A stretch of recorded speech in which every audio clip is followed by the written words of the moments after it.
in the amount previously reported to have been received by Mr. Kpodo. The service has further considered that the report on which the Fourth Estate based its publication contained inaccuracies. We have details, plus speak to the Audit Service. OSP prosecutorial powers challenged as court suspends NPA case pending appeal outcome.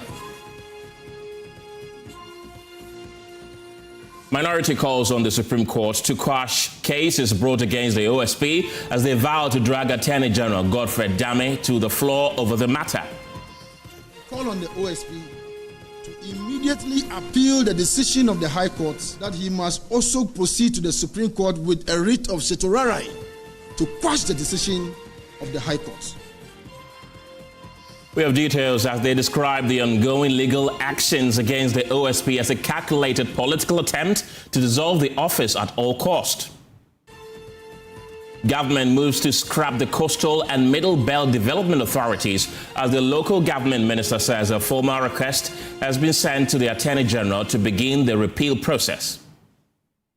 Attorney General for the repeal of the middle belt and the coastal development authority. As for the Northern Development Authority, it has been brought under the office of the President. The latest of these and many other stories coming up in the next 3 hours. The pulse is brought to you by Defendril Cough Expectorant. Defendril, breathe easy, feel better. My name is Kenneth Gyasi. See you in a moment.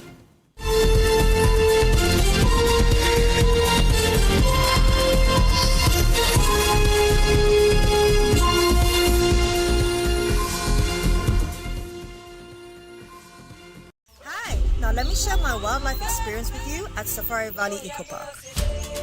Welcome to Safari Valley Eco Park. Our electric shuttle pulled up and in no time our tour began. We were surrounded by wildlife from the moment we entered the Eco Park. We were greeted by experienced tour guides who took us through orientation and how to better enjoy the experience. Watch these animals roam freely in their natural habitat undisturbed by our presence. We saw zebras, sable antelope, brown crane, mara, silky chicken, nyalas, Shetland ponies, and so many animals I just couldn't keep up. Our tour guides taught us so much about the wildlife, their behavior, and how to interact with them. I even fed them. We also went fishing on a man-made canal. Then we took a break to have lunch in this serene environment. All this amazing experience for this price for adults? This price for teenagers. It's a bargain. As the sun began to set, it was time to go back home, but not before dinner by the campfire. It has been a thrill of a lifetime, and I can't wait till my next visit. Safari Valley Eco Park, bringing you closer to nature.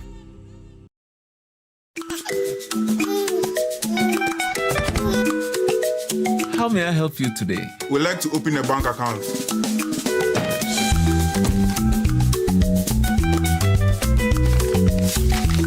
Sign here, sign here, sign here, and here. And now you draw direction to your house. I need your thumbprint. And I'll need your birth certificate too. No, I need the original.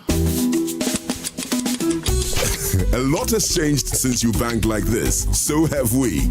We've made it easier than ever to open an account online and bank on the go through our mobile app, online banking, and more. EcoBank, a better way to bank your way. Sign here, and here.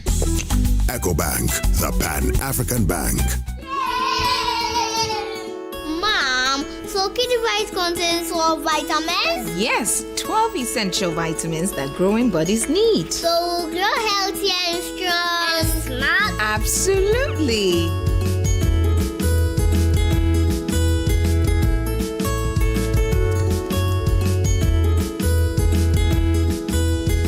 Kidivite Multivitamin Tonic contains all the essential vitamins and nutrients needed for the healthy development of children from age 1 to 12 years. Also available, Kidivite Multivitamin Drops for babies under 12 months. Grow strong, grow healthy with Kidivite. Distributed by NS Chemist Limited. This advertisement has been vetted and approved by the FDA.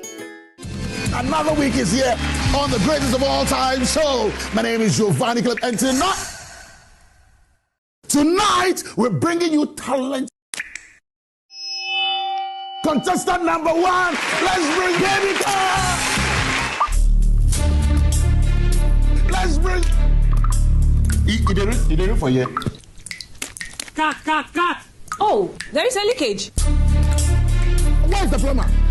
For quality and durability, insist on Syntex pipes.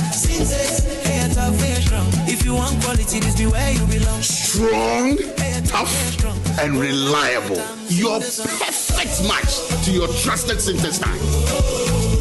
Syntex pipe, it dey carry water, no wahala. Syntex pipe, it dey make water dey flow.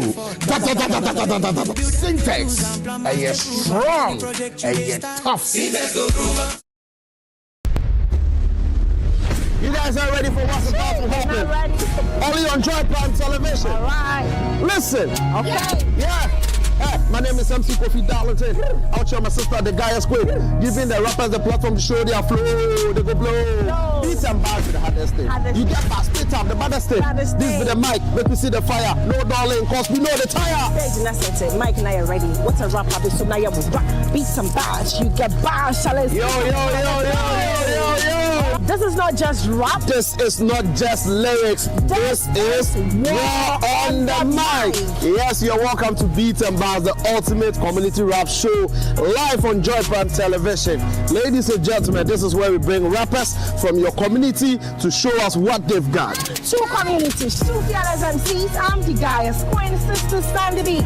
Hey, guy, and I'm doing this with my brother. Yeah, you know when the queen is on, the king is on. My name is MC Kofi-Darlington, the only MC with a sauce to spice it all up. And ladies and gentlemen, Beats and Bars, we say, you get bars, spit them. All right. Rounds, freestyle, rep your community and brag. You know what I'm saying? You heard that. You have just 3 rounds to prove yourself as a rapper. Every other Saturday, live on Joy Prime Television. Make sure you sit down, 8 p.m. Join us with some cool drink and enjoy the party, man. Your pong is smelling good. Beats and Bars. You got bars. Spit it down.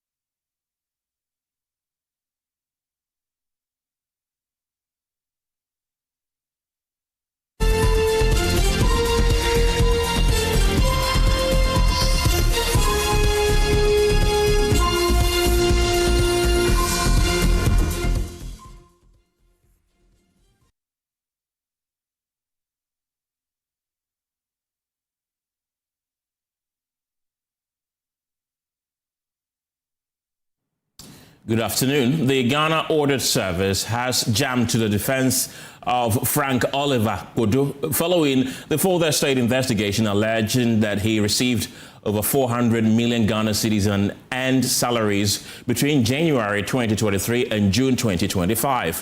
While Mr. Kpodo denies any wrongdoing, the controversy has now shifted squarely onto the Ghana Audit Service itself. In a surprising clarification, the service says the figure attributed to him was due to a transpositional error, raising questions and concerns about data integrity and oversight. This comes after an earlier rebuttal by the Controller and Accountant General's Department, which firmly rejected the claims, insisting the government's payroll system is robust, tightly controlled, and protected by automated checks. My colleague Fatal Bayaga joins me via Zoom with more on this developing story. Fatal, welcome to the program. Tell us more. The Controller and Accountant General's Department was the first to respond to this case. What exactly was their reaction? Yes, Ken. So they explain that salary payments are not processed without oversight from covered entities. They say that monthly salaries are paid to eligible employees on the Government of Ghana payroll after the online validation of these payments by the heads of the various covered entities. The department added that additional internal checks are applied before payments are made. And the statement continues to say that these monthly payments are further subjected to internal quality processes to validate each salary payment in terms of acceptable ranges, with particular focus on monthly variances, validation of conditions of service, above range analysis, validation of total payments to the bank, among others. So, Ken, based on what the Controller and Accountant General's Department is saying this afternoon, they conclude that on the basis of all of these control measures that they've put in place, they are saying that the allegation is not feasible. Fatal Bayaga, thank you very much. Prince Ganaku is the lawyer for Frank Oliver Kpodo and has been explaining the position of his lawyer in this matter.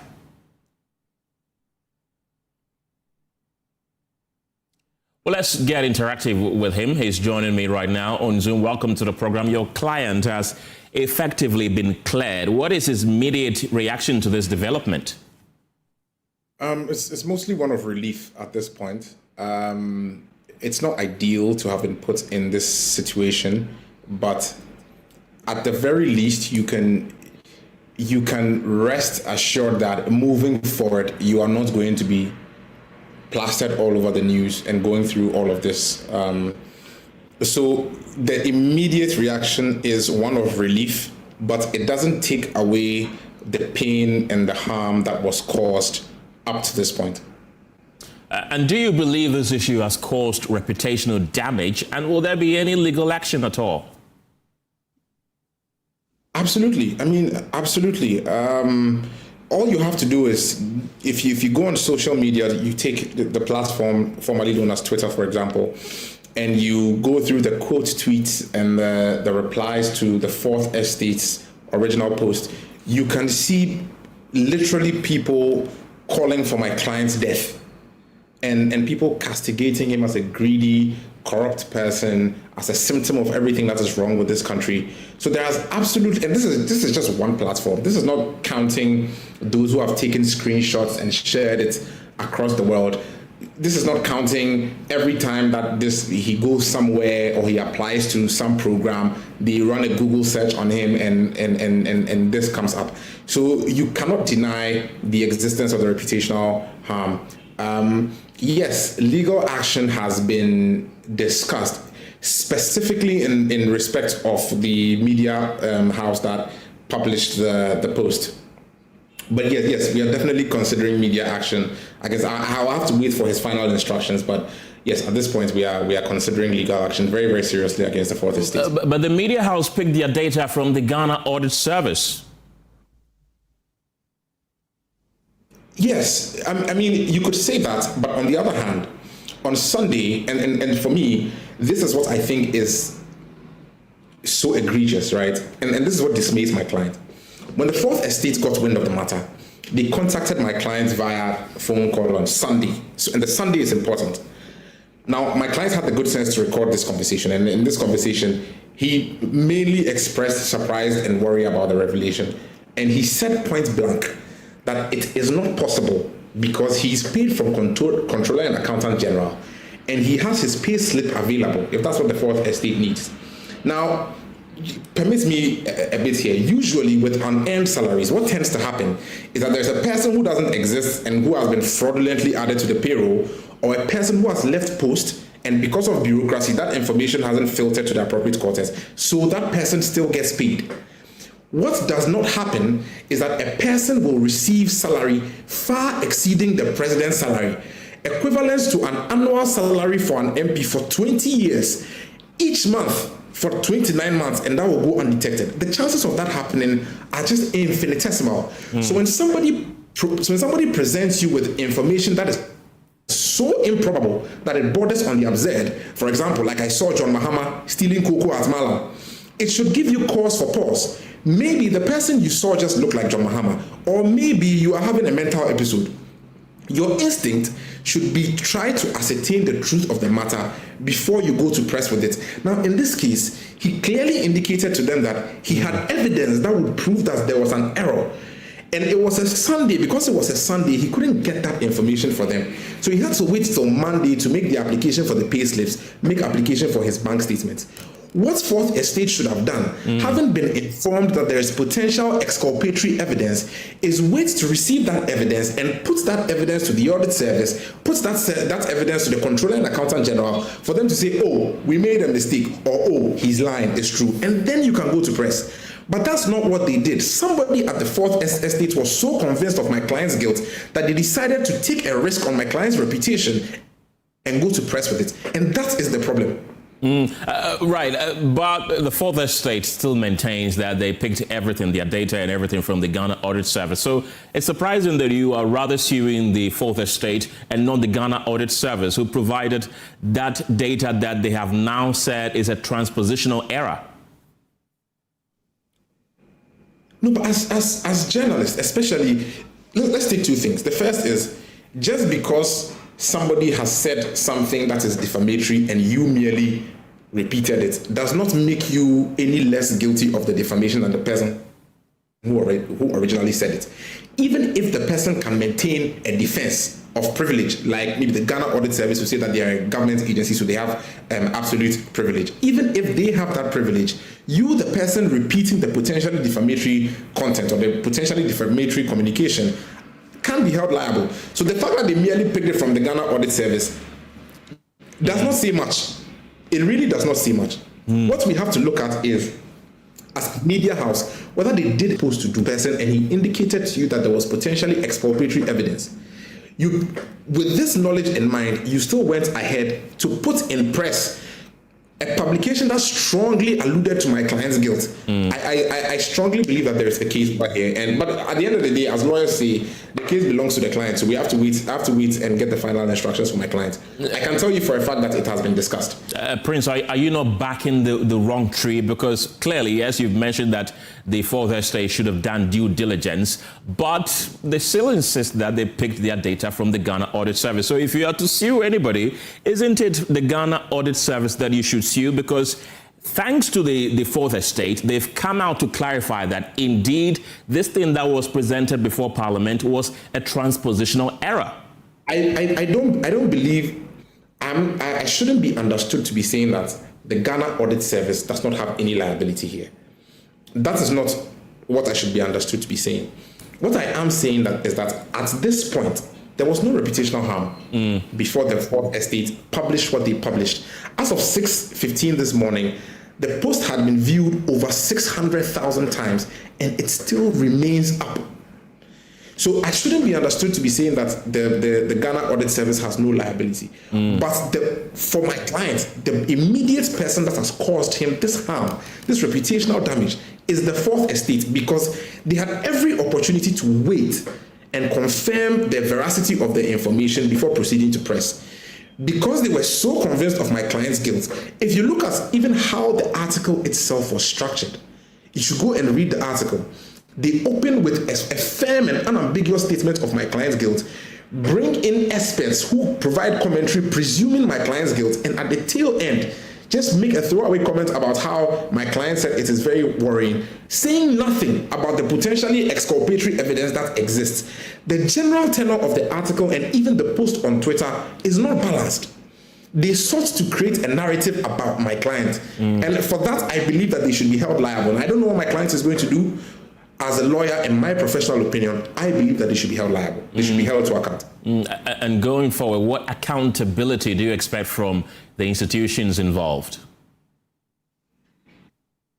For the Ghana Audit Service, I mean, obviously they know that they have to do better. I love the fact that they have come out to apologize. Like I said, it doesn't erase what has happened, but it has ensured that further harm is not done. So they have taken accountability. The Controller and Auditor General came out to say that, no, this thing is not true and this person could not have done what he's being accused of. That is the first step. It's not something that we usually see in this country. So for me, that is the first step. And obviously they have to do better. I cannot speak for my client on this because he remains a government employee, so I have to be circumspect in the utterances that I make. But I mean, they will know that they have to do better. For the Fourth Estate, on the other hand, being a private organization and keeping you see, even Controller and Auditor General have come out to apologize. Audit Service have come out to apologize. Fourth Estate is maintaining the post there with no apology to what they have done to my client. And for me, that is even more egregious than everything that has gone on so far.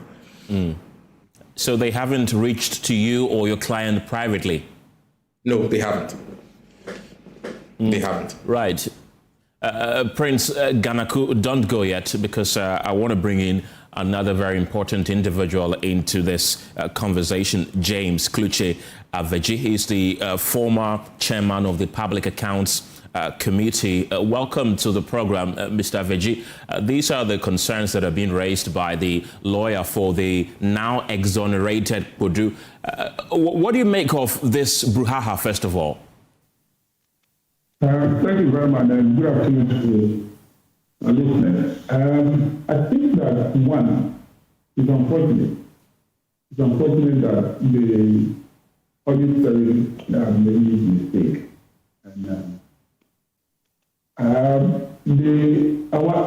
recommend that the audit service should put their house in order. They should have a system of a continuous validation of the report, where officers go to the field to do the audit. There is a process of validating to a number of levels before you get to the auditor. But this kind of error should not occur, especially when you model on the reputation of individuals. That is my recommendation. But let me also say that Auditor General is also a human being. It's not immune to mistake. It's not immune to error. And so, but the good thing is that they come out to apologize and then say that it's an error. Mr. Aveji, I would appreciate it if you kindly reposition yourself, because we're struggling to establish correct connection with you. Yes, let's try one more time. Concerns have been raised. So can you hear me now? Yes, much better. Concerns are being raised about the credibility of the figures being churned out by the Auditor General on this matter. In one breath, they say the issue is a transpositional error. But really, to what extent does that affect the credibility of the figures? You know, if the figure has come to the public report, the report of the General, which becomes a public document, if processes are not being gone through for these errors to be corrected, it brings down to the credibility of the Auditor General.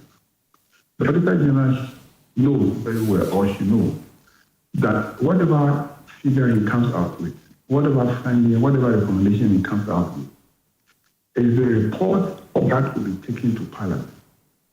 Now, let me bring in something here.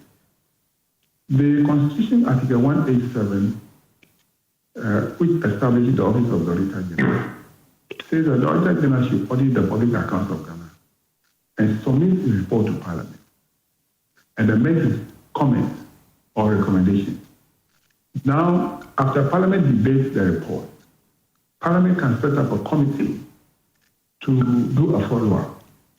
Now, the same article says that, when it comes to the Audit Service Act, says that after the Auditor General submits the report to Parliament, he must publish the report. Now, the mode of the publication is not stated in the Act. Some Auditor General decided to do a press conference. Some decided to say, I'll not even go to the press and do anything at all. Where we have a problem in this country is that the report of the Auditor General must be validated eventually by Parliament and by this way, Public Accounts Committee. What we have as a challenge is that individuals, even before Parliament or Public Accounts Committee sit on a report, individuals, especially media houses, jump on the report and start publishing content of the report. That is why we have a challenge. In fact, if this report had gone to Public Accounts Committee, what I did in the past was that before the Public Accounts Committee starts sitting in public, the committee will have a session with the Auditor General for the Auditor General to give reason behind his recommendation and finding. For the members of the committee, appreciate the content of the document before we go public. This issue should have been detected at that sitting or that meeting with the Auditor General, and then the issue would have been well explained to the committee. And then when the committee sits in public, this will be clarified. So the issue, what we are facing now, will not even come.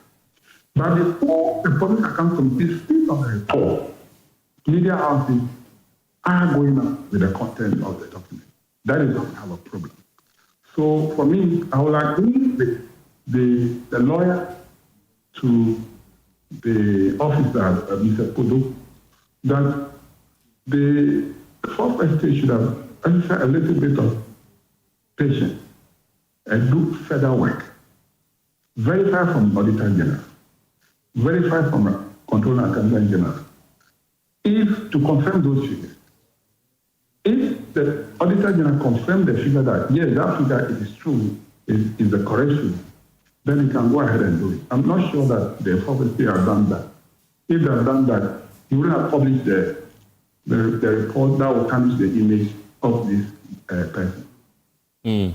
Does that mean that we shouldn't believe wholly the reports that are published by the Auditor General's office? Because it is public knowledge. It is always published on their website. But this is a case where the Fourth Estate did so, and then they are now saying there is a transpositional error. And you're also saying that they should have contacted the Auditor General office before coming out with this. So does that mean that we shouldn't believe wholeheartedly the publications of the Auditor General? Because the Auditor General is also a human being and is not immune to error or mistakes, it would be better if you cross-check and cross-check again. My point is that because the report of Auditor General is discussed in Parliament, and for that matter, Public Accounts Committee, it would have been better for those discussions should first be handled by the Public Accounts Committee, then the media can take it and spread it. But where the Public Accounts Committee has not even sat on the report, and the media has gone ahead to do it, this error will definitely come out. But if it has happened, if it has been discussed at the Public Accounts Committee, it will have been handled in a way. And for that matter, the integrity of the Auditor General will also be protected. As I said, he's a human being. Right. He can make mistakes. That is why the Parliament is there to review his report. His report is not supposed to be reviewed by individual media houses or individual opinion. It's supposed to be done by a committee of Parliament. Then the Parliament committee will then make a recommendation on their findings, which will be approved by the entire House before the implementation of the recommendation takes place. But where this didn't happen, but the media house jumped ahead to do it, this problem will definitely come or about. Mr. Aveji, don't go ahead. Mr. Danaku is still with us on Zoom. You've been listening to the former chairman of the Public Accounts Committee. Do you agree with his submissions? I agree 100%.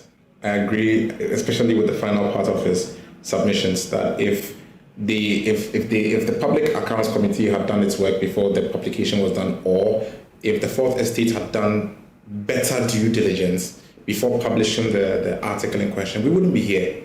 This specific thing is happening only because of the Fourth Estate. We know that transpositional errors occur. Even in the international standard on auditing, there are processes for what you do.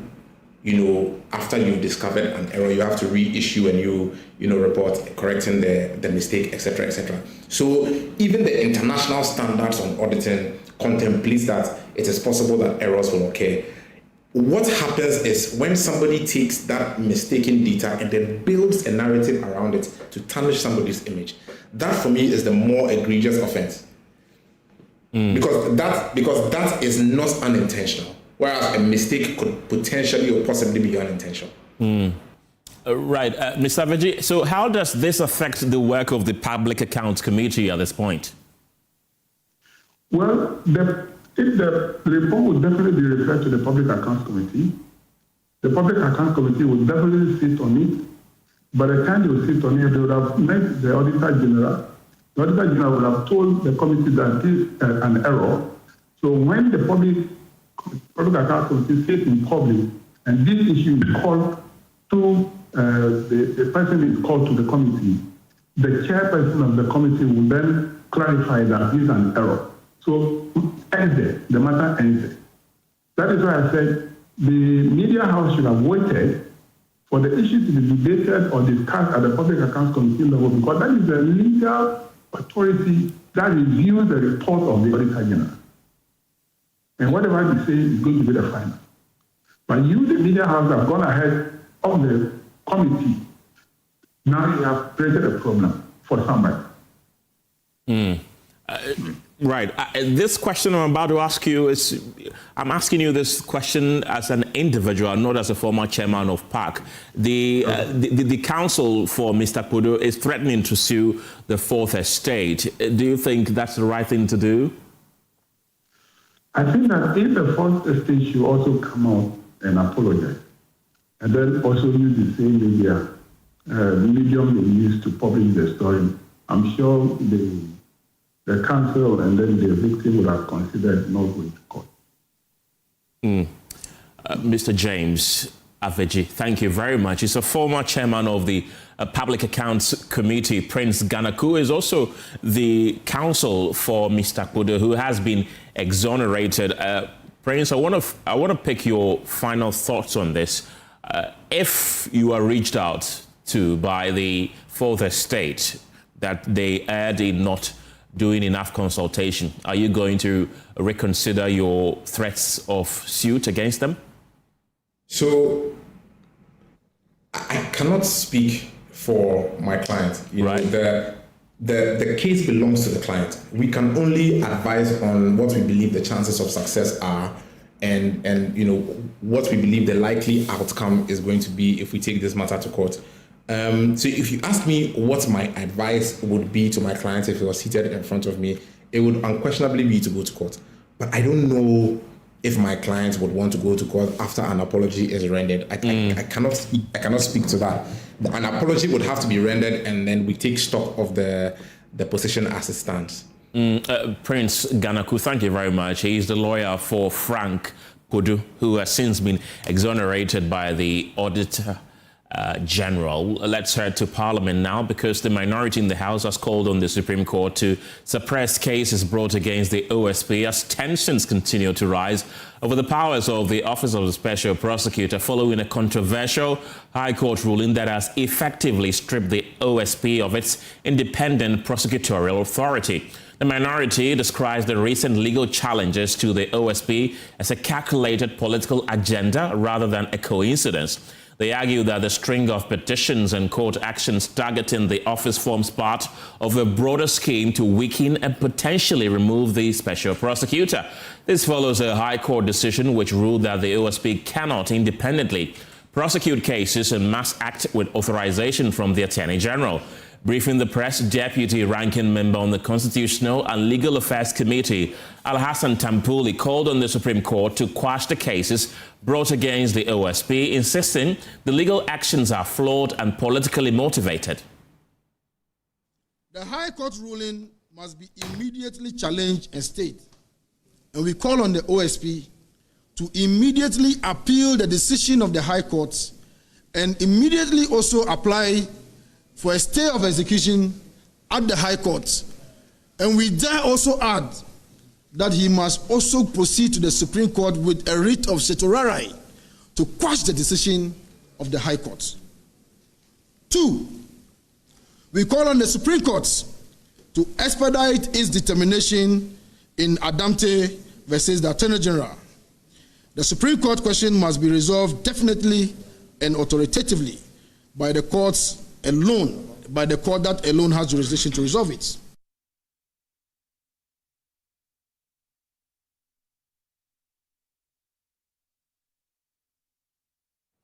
Well, the minority MPs are also insisting the developments are connected, pointing to what they describe as a pattern beginning with the arrest of private legal practitioner Martin Kpodo in December. They say the legal actions, including a Supreme Court suit and subsequent applications, are part of a coordinated attempt to undermine the office at all cost. 3rd December, Martin Kpodo was detained and subsequently released. On 8th December, Majority Leader and Majority Chief Whip came by a private member's motion and bill to repeal the OSP. 10th to 11th December, President Mahama publicly rebukes and says that they must discontinue. 12th December, the very same day, the minority called for the resignation of the leaders of the majority bench. One Noah Adamte files a suit at the Supreme Court. 25th December to 1st January, a coordinated campaign of petitions were mounted against the OSP. On 26th January, Chief Justice Bafo-Boni determines that not a single petition had a prima facie value. 27th January, the Supreme Court dismisses the OSP's application to be joined as a party to the Adamte suit. On 8th April, Attorney General files submission at the Supreme Court siding with the plaintiff, Adamte.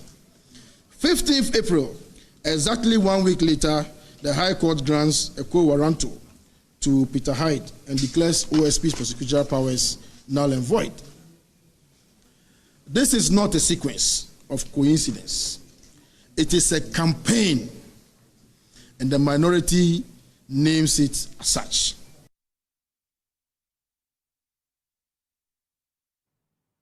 And the minority is also raising questions about Archibald Hyde, the individual behind the legal challenge that triggered the ruling. High Court in Accra, presided over by Justice John Eugene Nyadu Nyante, on a quo warranto application by one Peter Archibald Hyde. The judge ruled that the OSP has no constitutional mandate to initiate criminal prosecutions and declared all ongoing OSP prosecutions null and void, and directed the Attorney General to take over all cases and awarded costs of 15,000 Ghana cedis against the OSP. The minority is compelled to ask, who is Peter Archibald Hyde? What is his connection to the NDC government, to the Attorney General's office, or the wider campaign against the OSP? How did a private quo warranto application filed in a high court come to produce with such perfect timing exactly the outcome that the Attorney General has been pursuing at the Supreme Court? A private legal practitioner, Martin Kpodo, says renewed calls for independence must now go beyond structure alone and focus on integrity, safeguards for whoever occupies the office. According to him, the real challenge is not just institutional independence, but ensuring that the occupant of the office has honesty, integrity, and resistance to political influence.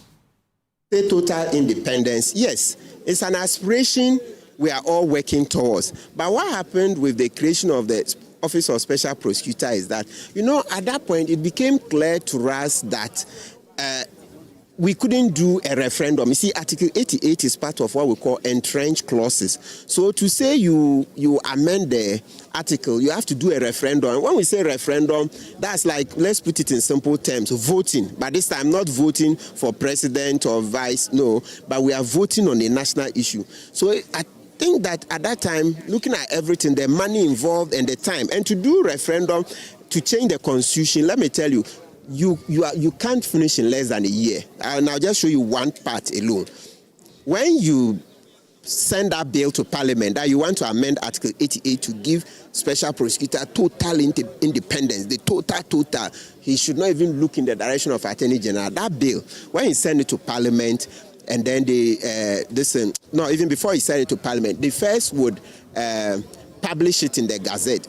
When they publish it, it has to be 6 months after the publication before you take any step. The 6 months is to allow for citizens to buy, read through, think, debate, media. So I'm telling that even after publication, it will lie there for 6 months. You can't cut short that 6 months. Then when you say referendum, you are going to organize the whole nation. So it's elections. You have to run adverts, campaigns, etc. People have to go around. So you can't finish. When you want to amend a constitutional provision, it cannot take less. I mean, not every constitutional provision. Sorry, the entrenched one. Entrenched. We've put wires and this is very strong anchor. You can't just pull it out. It's entrenched. So you need not less than 1 year. So at that time, it looks like, not that it looks like. So we all just agreed that, look, since we're not ready to spend that amount of money on a referendum, okay, let's try and use the Office of Special, let's do an act and then try and work around, do some shortcut. Yes, we did the shortcut and we're all happy with it because corruption was killing us, right? Mm-hmm. So if today civil society have gone back that we want independent special prosecutor, yes, we want it, but this time let's learn our lessons well. Those saying independence, they've not said anything yet. They've not said anything. Yes, they've not said anything. Even rather than just independent, I'll put it first. Put laws that will ensure we get an honest prosecutor. Honesty. Honesty is the first word. Integrity. We want a man of integrity. How do we fashion laws for a man of integrity to become the independent special prosecutor? If you don't add integrity, forget about independence. Let's get talking and go on to Zoom right now and speak to the Deputy Ranking Member on the Constitutional and Legal Affairs Committee, Hassan Tampuli. Also on the telephone line is a former chairman of the Constitutional and Legal Affairs Committee, Inusaf Hussaini. Gentlemen, thank you very much for your time this afternoon. I want to begin with you, Mr. Tampuli. Why are you asking the Supreme Court to quash the High Court's ruling on this matter? Thank you very much. Good afternoon to you and good afternoon to your viewers around the world. So the point that we are making is that the Supreme Court is already seized with the matter, and it will be expedient for a High Court judge who has also been approached on the matter almost on all fours, as we say in law, with the matter that is before him. Just like his brother at the criminal, jurisdiction of the High Court did, he stayed the proceedings and made the referral to the Supreme Court for Supreme Court to determine the constitutionality or otherwise of Section 4.2 of the OSP Act 2017, Act 959. So in the face of all of these proceedings at the Supreme Court, then it was a bit too much hasty. The indecent haste of the High Court to proceed with the matter, meant that he's overreaching the powers of the Supreme Court. Now, if there is confusion at the bar as to the true meaning, scope, and effects of a provision, whether or not it violates and contaminates aspects of the Constitution, it is only the Supreme Court that has the province to make that pronouncement. Yes, the High Court can look at a law and see whether aspects of the law should stand or not. But to determine the constitutionality, it is only the Supreme Court. And in the plaintiff's application, the plaintiff's statement of case specifically made mention and made reference to the fact that upon a true and proper interpretation of Article 88.4 of the 1992 Constitution, Section 4.2 of Act 959 violates and contaminates the Constitution.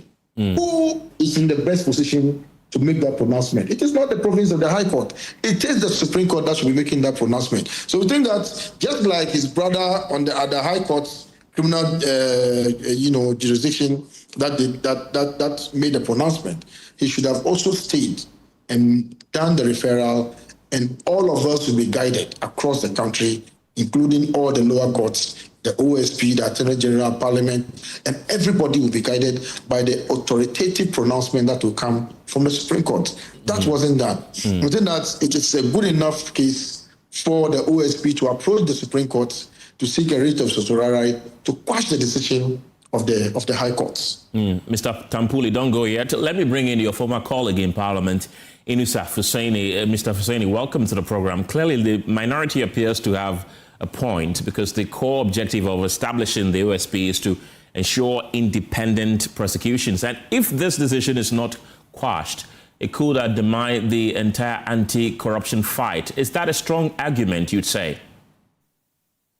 Thank you, Gyasi, and let me tell my regards to my brother Alasan Tampule, and to say that yes, we are in dire straits because the mischief that was intended to be cured by the establishment of the Office of a Special Prosecutor was precisely because it was believed that because the Attorney General is the government appointee and sits in cabinet with his colleagues, it might be very difficult, way nigh impossible, to prosecute members of his government and his colleague ministers if they are involved in corruption. And so it was important to establish an office that will be specially dedicated to fighting corruption,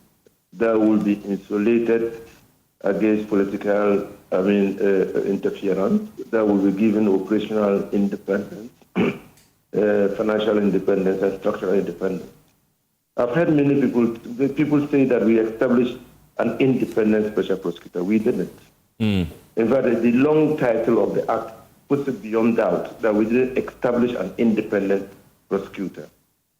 Indeed, the nomination of the special prosecutor further buttresses the point that the special prosecutor is not independent of the Attorney General, but his office is insulated from interference by the provisions of the Act.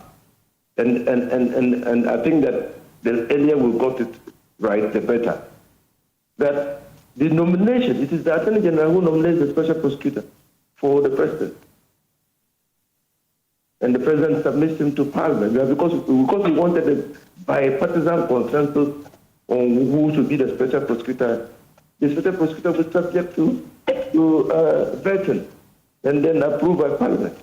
And so this was the architectural design or institutional framework that we put in place to insulate that office, ensure that it has operational independence, it has financial independence and structural independence or institutional independence if you want.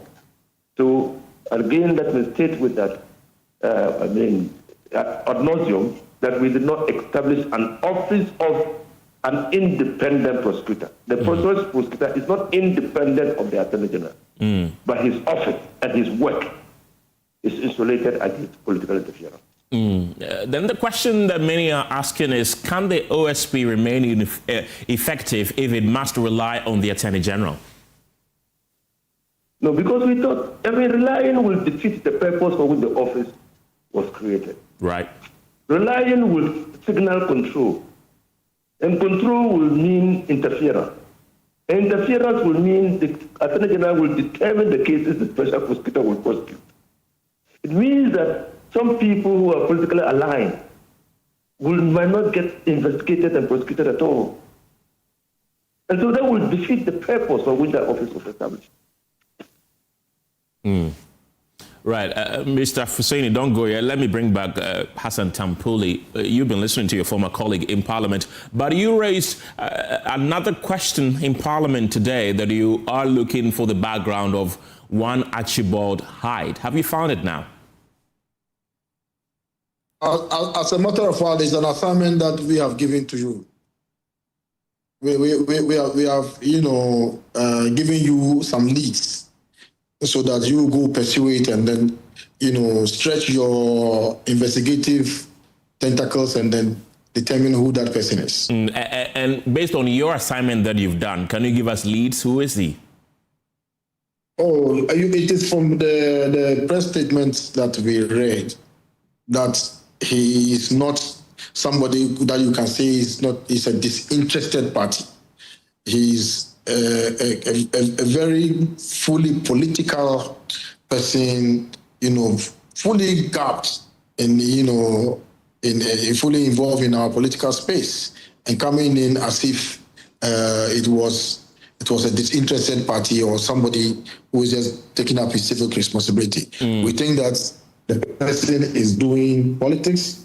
He has political, his political lens on. Right. And it is part of the grand assignment agenda to decimate the office of the special prosecutor. Let's assume, without admitting, that he has political affiliations. Why does it matter?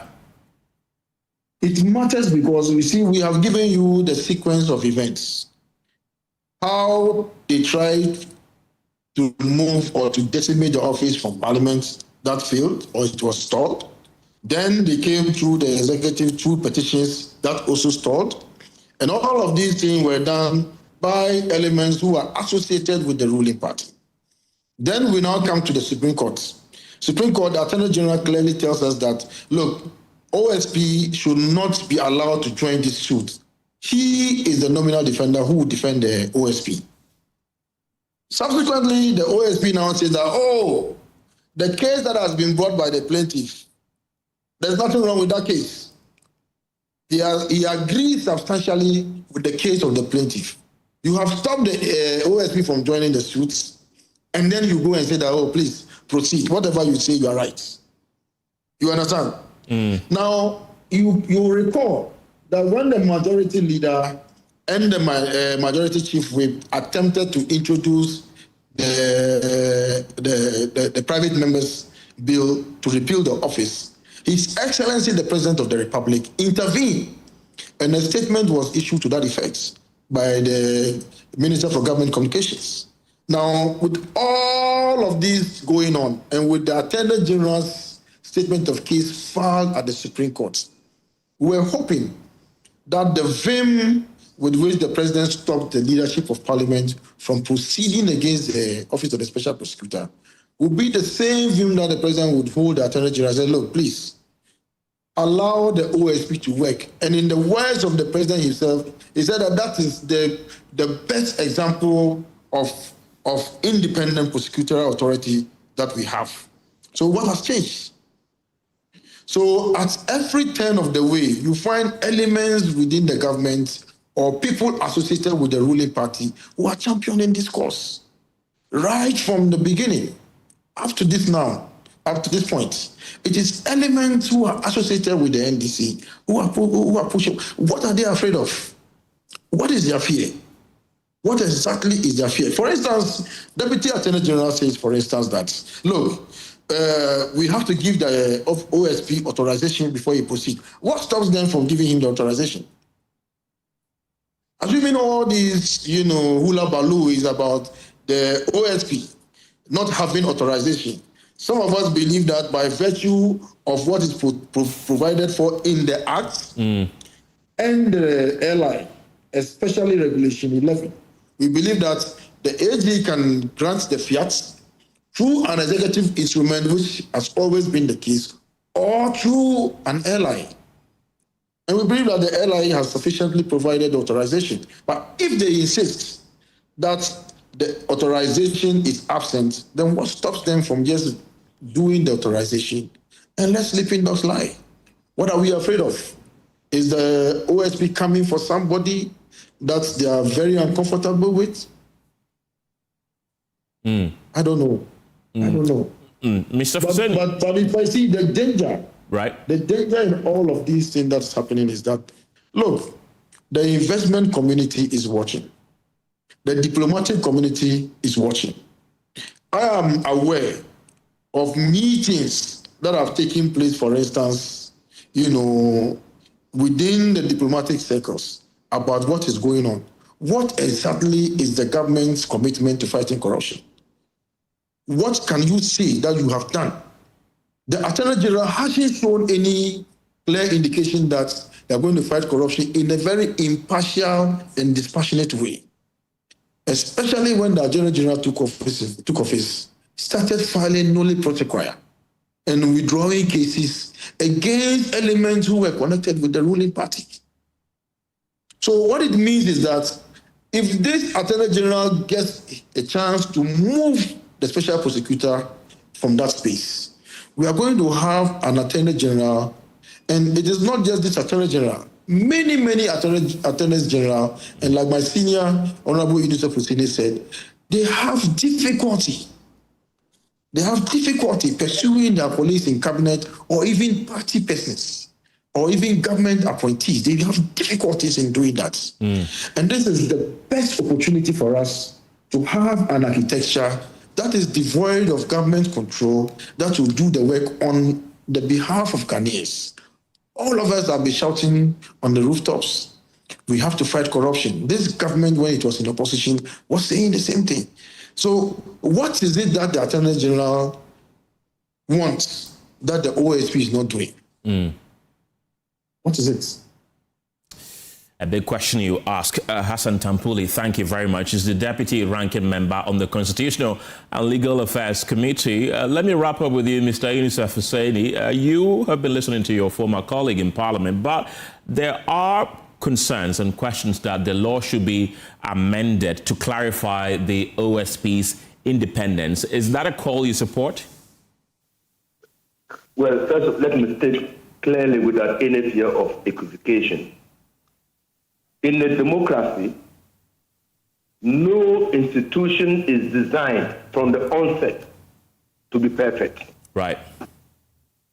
Now, so as the institution weathers storm and as experiences gather, the institution itself renews itself and strengthens its core mandate by the experiences that it will encounter during the performance of its function. So, if an amendment to the Constitution will secure for us what we intended to secure through an Act of Parliament, the Constitutional Review Committee has already answered that. The Special Prosecutor also knows that he will be better protected through a constitutional architecture. But be it as it may, we set up an institution, be it an imperfect institution, for a specific function. And that function was fighting corruption. And we set it up precisely because there was no institution which was performing these functions to the legitimate expectation of Ghanaians. So there was a lacuna, there was a gap. The Special Prosecutor was designed to fill in that gap. Yes, even in the debates in Parliament, we pointed out that it was not going to be possible to break the monopoly of prosecution vested in the Attorney General. The only way to set up an act that will be consistent with the Constitution was to enable the Special Prosecutor to draw his powers from the Attorney General. And so the Attorney General needed to give a fiat by Article 88(4). But in overcoming the exercise of a discretion, in our view, in trying to overcome the exercise of discretion in the way as to give or not to give the Attorney General authorization, the present Attorney General argued that we put the authorization in a constitutional instrument or a legislative instrument. We finally settled for a legislative instrument, and that is what Honorable Tampuli has referred to in Regulation 11 of the regulations, the legislative regulations for the effective implementation of the functions of the Office of the Special Prosecutor.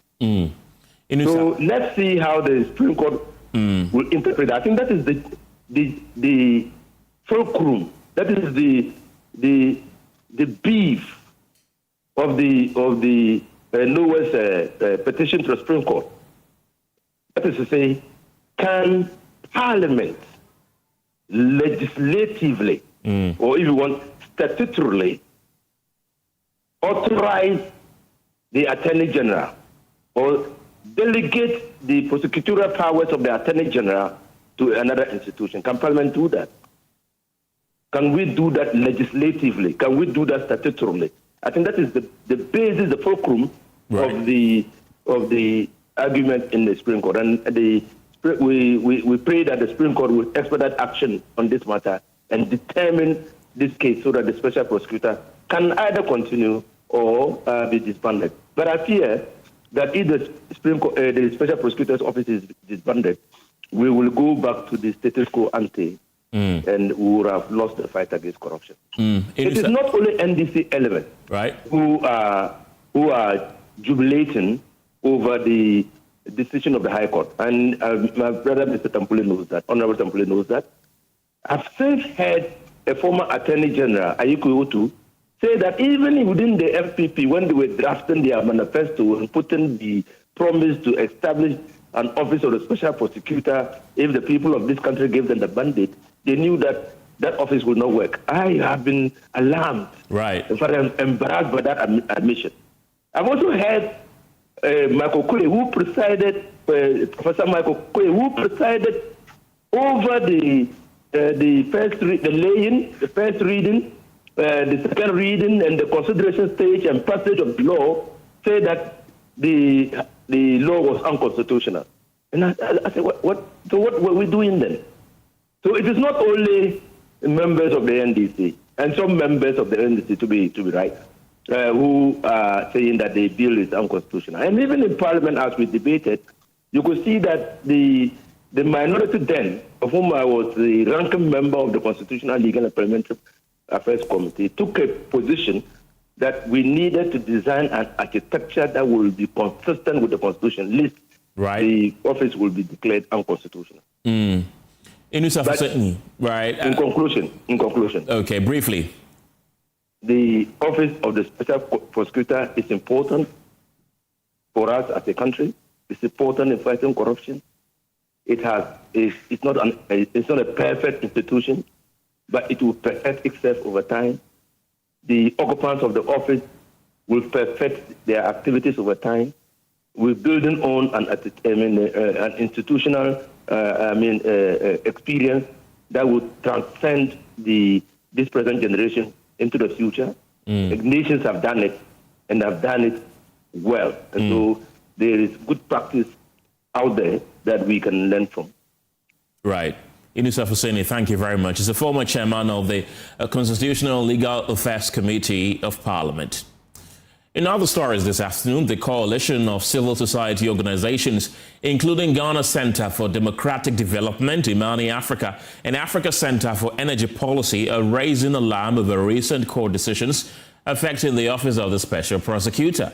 The group says actions by the Attorney General and a High Court ruling declaring parts of the OSP Act unconstitutional could derail ongoing corruption cases and weaken accountability efforts.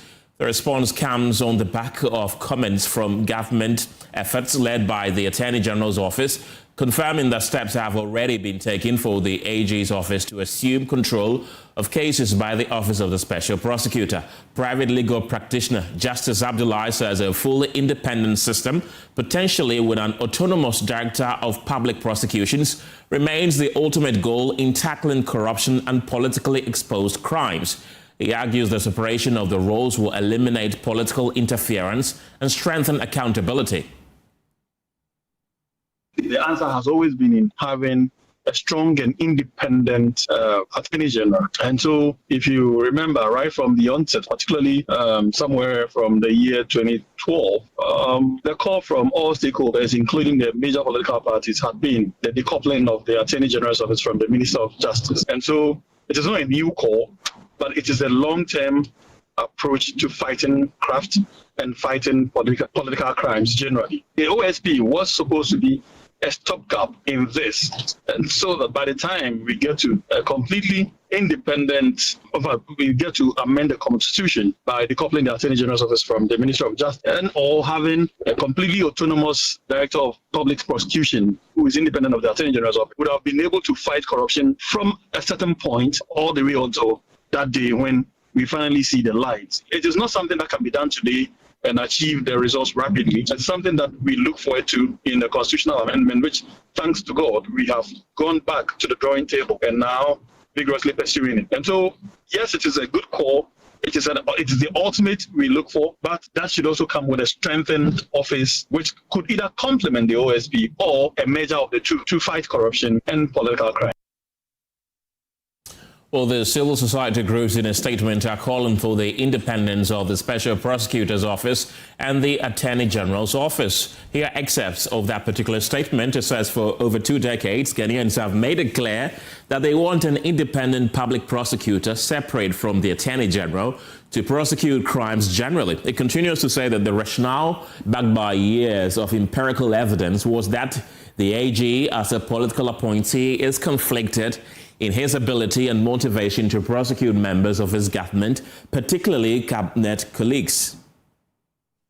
It continues to say that as such, the prosecution of corruption has focused on prosecuting members of a previous regime following a change in government. This was captured in the Africa Peer Review Mechanism Assessment of Ghana in 2004. This policy was adopted by Parliament in the first National Anti-Corruption Action Plan in 2015 and launched by President John Mahama during his first term.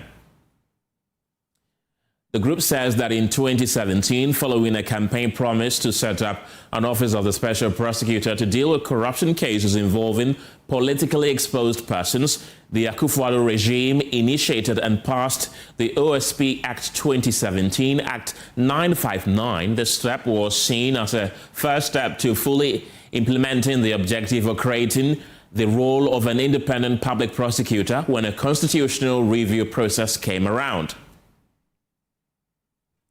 Those are excerpts of the statement that have been released jointly by the CSOs. Let's bring in some legal perspective. And joining me on Zoom right now is a member of Parliament for Menchia South constituency and also a lawyer, Nana Agyeman-Rawlings. Welcome to the program, Nana. Do you agree that Ghana needs a fully independent prosecutorial system to effectively fight corruption?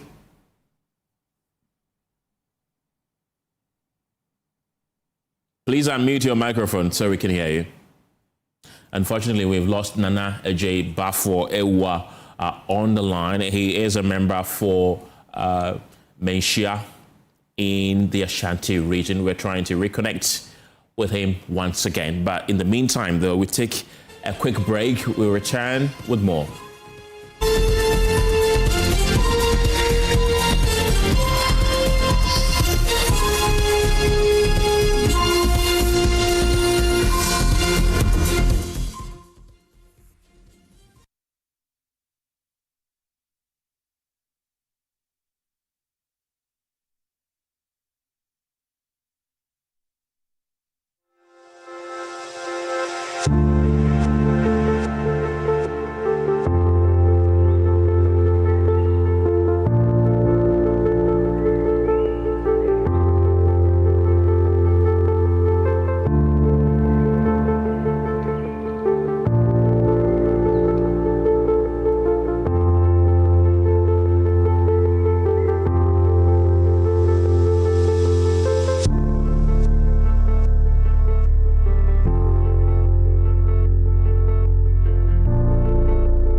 From farm to plate, do you really know what you're eating? Any glitch in the circuit of the food chain can change the price and size of what you eat.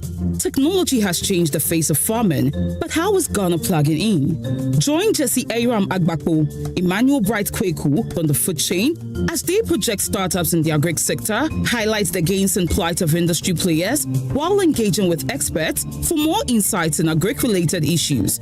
Food chain, everything agriculture and more Airs during the Joy Business Report every Thursday at 1 p.m. on Joy FM and every Saturday at 6 p.m. on the Joy News Channel, with a repeat on Tuesdays at 2:30 p.m.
Hello again. Thousands of residents across 5 districts in the Volta region are on the verge of displacement as relentless tidal waves continue to swallow homes, farmlands and entire livelihoods. More than 100 coastal communities, we are told, now stand dangerously close to collapse, raising fears of a full-blown humanitarian crisis. Residents are urgently calling on the government to act as the distraction intensifies by the day.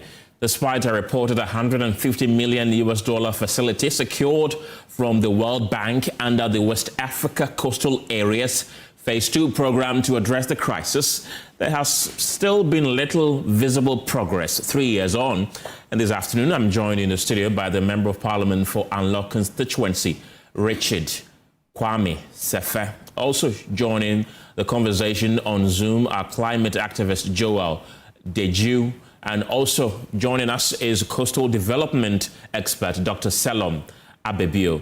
Wanda Sechuafia is the municipal director of NADMO in the Keta municipality. Gentlemen, thank you very much for joining me in studio and also via video link. I want to begin with you, MP, in the studio. How are people in Anlo coping, knowing that they've been promised of relief coming to them 3 years on, nothing has happened? Yeah, thank you very much for the opportunity once again. And let me thank this platform. Since yesterday, they've been of help with other media houses. The issue in Angloga district and other adjoining districts has been very, very devastating.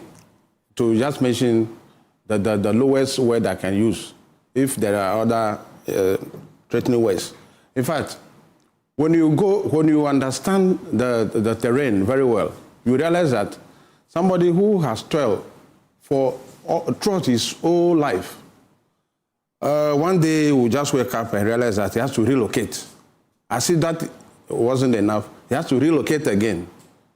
That is the situation. Women, children, the young ones and whoever, everybody is just not happy. The problem was that when this thing happened or started about 15, 14 years ago, people thought it is going to affect only people around Puvema, Kpodo, and those who are living along the coast there. But what is happening now is that about 5 districts, as we mentioned, will be affected if this current situation is not checked. Why am I saying this? About 14 years ago, VRA, who used to dredge the river Volta at the estuary, could not do it any longer. As a result, the mouth or the estuary got choked. Instead of the river to flow freely into the sea, it now diverts its course towards the lagoon, that's Keta Lagoon, through its channels. As a result, whenever we have flash waters, that's rain or whatever, then already the Keta Lagoon will burst its banks and tend to affect communities. For now, Anglogan, if you take Anglogan has about 36 communities at the upper area that we call Shima. About 9 communities in the Koma area and along the coast. And all those communities that I mentioned, most of them, whenever there are flash waters and the bank of Revolta is up, you realize that they are always under the water. That's Anglogan alone. Right. So Anglogan all put together, about 60 communities will be affected. Then we move to Keta. Keta, we have one of the biggest communities called Atiavi. Atiavi also has suburbs. Then you now move to Bolove, Angolofi, Anyako, and few others. Then including Angolofi. Then you move to Ketu South, where you talk of Agbozuma, you talk of Klikor, you talk of Aglopi, and few other communities, even up to Aflau. You also come to Saftong, where about 6, 7, 8 communities will also be affected. Now, because the river could no more flow straightly into the sea, what happens is that the sea has now cut a very big mass of land and forcing itself into the river. Instead of it to flow or connect with the river, it cut another channel that is flowing into. And the volume of water that is coming each day and the pressure that is coming is enough to tell you that if nothing is done immediately, I suspect in a month's time, most of those communities, over 100 of them, will be submerged. That is the dire situation that we find ourselves. And my brother, the people are no more ready, especially the Jaflagbe, they are no more there. Normally, if these things happen, you see people rushing there with food items, mattresses, blankets, and what have you. The people told me, as their representative, that they are no more interested in those things. What they needed is just the government coming to replicate what happens or what is going on in Togo and Benin, where they reclaim the land and protect it. Not that they will come and just protect the existing coastline, which is even no more. That is what they wanted. So, surprisingly, we sent people from Ghana to go and benchmark what is happening or what happened in Togo and Benin. They came back and got sacked. How long ago was that? About a year ago. Meanwhile, World Bank, through the worker, released $150 million for Ministry of Science and Environment to take action on this. You only hear of workshops, meetings, as we are speaking now. They moved them from Keta Anglogan zone there, not to any place, to Eburi. Have you ever seen sea in Eburi? If anything at all, they want some peaceful environment to operate. Why can't they go to Tegbi, Keta, and those is so that as people are complaining now, they will move to site and see things for themselves. Would they move from Eburi to Anglogan to see these things? The question is, we are asking the ministry, is the $150 million still in the account? How much or what percentage have they used for some of these meetings and workshops? My brother, the problem is what we are hearing. If it is true, I can assure you that we, the people of Anglo, the country will not be able to contain us because we have now lost almost everything. We think we would like to blame one government and the other. Now, my government is in power. I don't have any excuse to give to the people anymore. The people who voted for me, who voted for the government, they almost always every day complain. And I don't have any answer to give them. If you were the one, what will you have done? Are you disappointed that your government is not taking enough action to fight this? For now, not, I may say 40% disappointed. Because I'm hoping that the president, being a listening president, will take action. You know, we don't need so much for now. We are saying that let them use part of the money to go and start the dredging of the river. If they start to dredge the river now, I can assure you that within 1 month, 2 months, the river will now go and mix up with the... One thing that happens, that the chemistry that happens there is that normally the sea will not allow foreign materials, such as any foreign water to come and just join, simply like that. So because the river is also flowing at a particular speed, it carries debris along. And the sea will fight the debris along that the waves, the force of the waves becomes very low. We are saying that just start with that one for us. That's number one. Number two, replicate what is happening in Benin, Togo. The engineers who operated there under the World Bank project are not dead. Bring them in so that they can start something. But yes, you say you are going to plant trees, you are doing ABC. Plants, are they not to survive on land? Plants, are they arboreal materials? They are plants must survive on land. And the lands are not being reclaimed. Where are we now? That is the beef of my people. Right. I wish Parliament is in session so that these two questions will be posed to the ministry and the certificate of agency to come and answer so that our people will have some peace. That is the issue now. Right. You mentioned that WACA is meeting at Ibri, so we want to take you there live right now and speak to the municipal director of NADMO in the Keta municipality, Wanda Sechofia. Wanda, we understand that WACA is currently meeting in the Eastern region. What is being discussed? Unfortunately, we do not have Wanda yet. We'll try to reconnect the lines and get back to him. But let's go to Joel Duje. We know Deg, right? Joel Deg. We know the government is currently erecting a sea defense. So why are we raising the concerns that 100 communities there face existential threat due to tidal waves? Okay, thank you very much, my brother. And I want to thank my MP in the studio for what he's doing since Friday or so when this issue came up. Truly speaking, the 7-6 districts that adjoin the Keta Lagoon complex are under existential threat due to climate change actions, tidal waves, sea erosion, and other things like the flooding we are experiencing when the lagoon gets out of its banks. Last Friday hasn't been easy for the people of Kuveme, Plagbe, Klautoko, and others because the tide went higher than the normal tide that occurs every month. So what happened, we saw, is just the tip of the iceberg.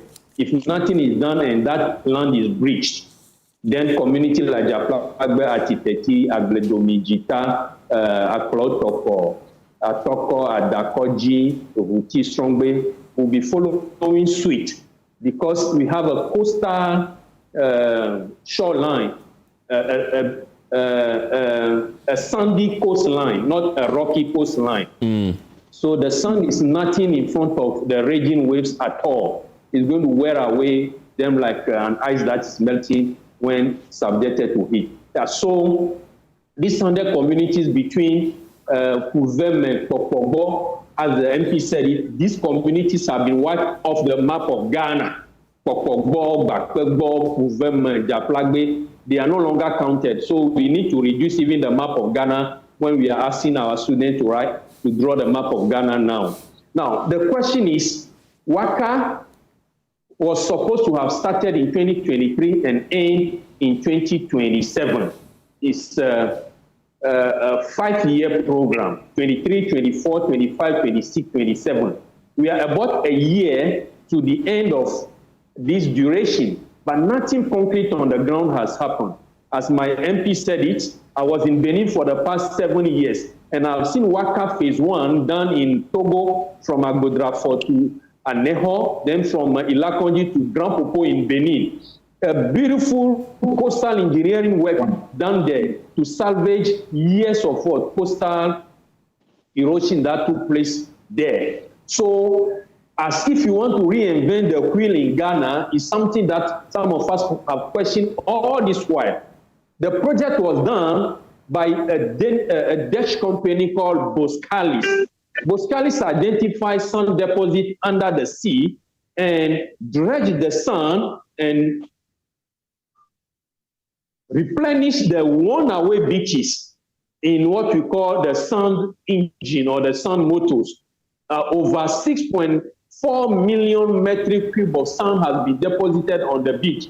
And the beach itself, through the actions of the waves, have used the sand motors or the sand engine to replenish the beaches east of the communities where the sand has been deposited. So what has happened 3-4 days ago in Anglogan district is just the last natural call that if Ghana remain reticent in the face of these glaring and threatening issues, then nobody should blame nature, but we should blame authority. Whichever authority is in power now should be blamed for allowing a bigger portion of Southern Volta to be worn away. The 100 communities being mentioned by the MP is just the big communities. The smaller communities, if I start mentioning them, we could be counting over 200 communities in Southern Volta that is going to be affected. Right. So we are calling on Minister of Finance,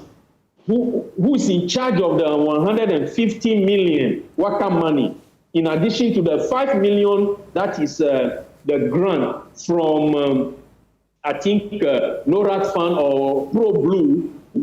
I think the delay has been so costly to us. People who have been on this post for the past 40, 50 years and have seen what happened the last 25 years under this coastal erosion. I think the earlier something is done, the better for us.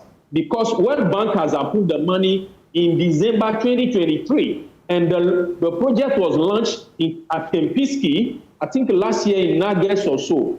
And over a year and a half, we haven't seen any concrete action on the ground. Right. Something some of us are not happy at all, because you can only talk about it if you are a victim, if you are a sufferer. And we have suffered enough in order to continue to be at the mercy of the sea when money has been allocated for this project. So I think the call is timely. The call is the latest. We have been patient for long, and we don't want to seem as people who have taken the law into our own hand and marching from Anglogan Keta, Aplau towards the seat of government in Accra. It won't be the best for us, but the best is what we are doing, the pleading and the calling on government to do what it must do. Others have taken the lead. Togo, Benin, Sao Tome and Principe, and Senegal, Mauritania have done the phase 1 and have done it beautifully. Yeah, Joel. And there's no reason why. Hello, Joel. Can you hear me?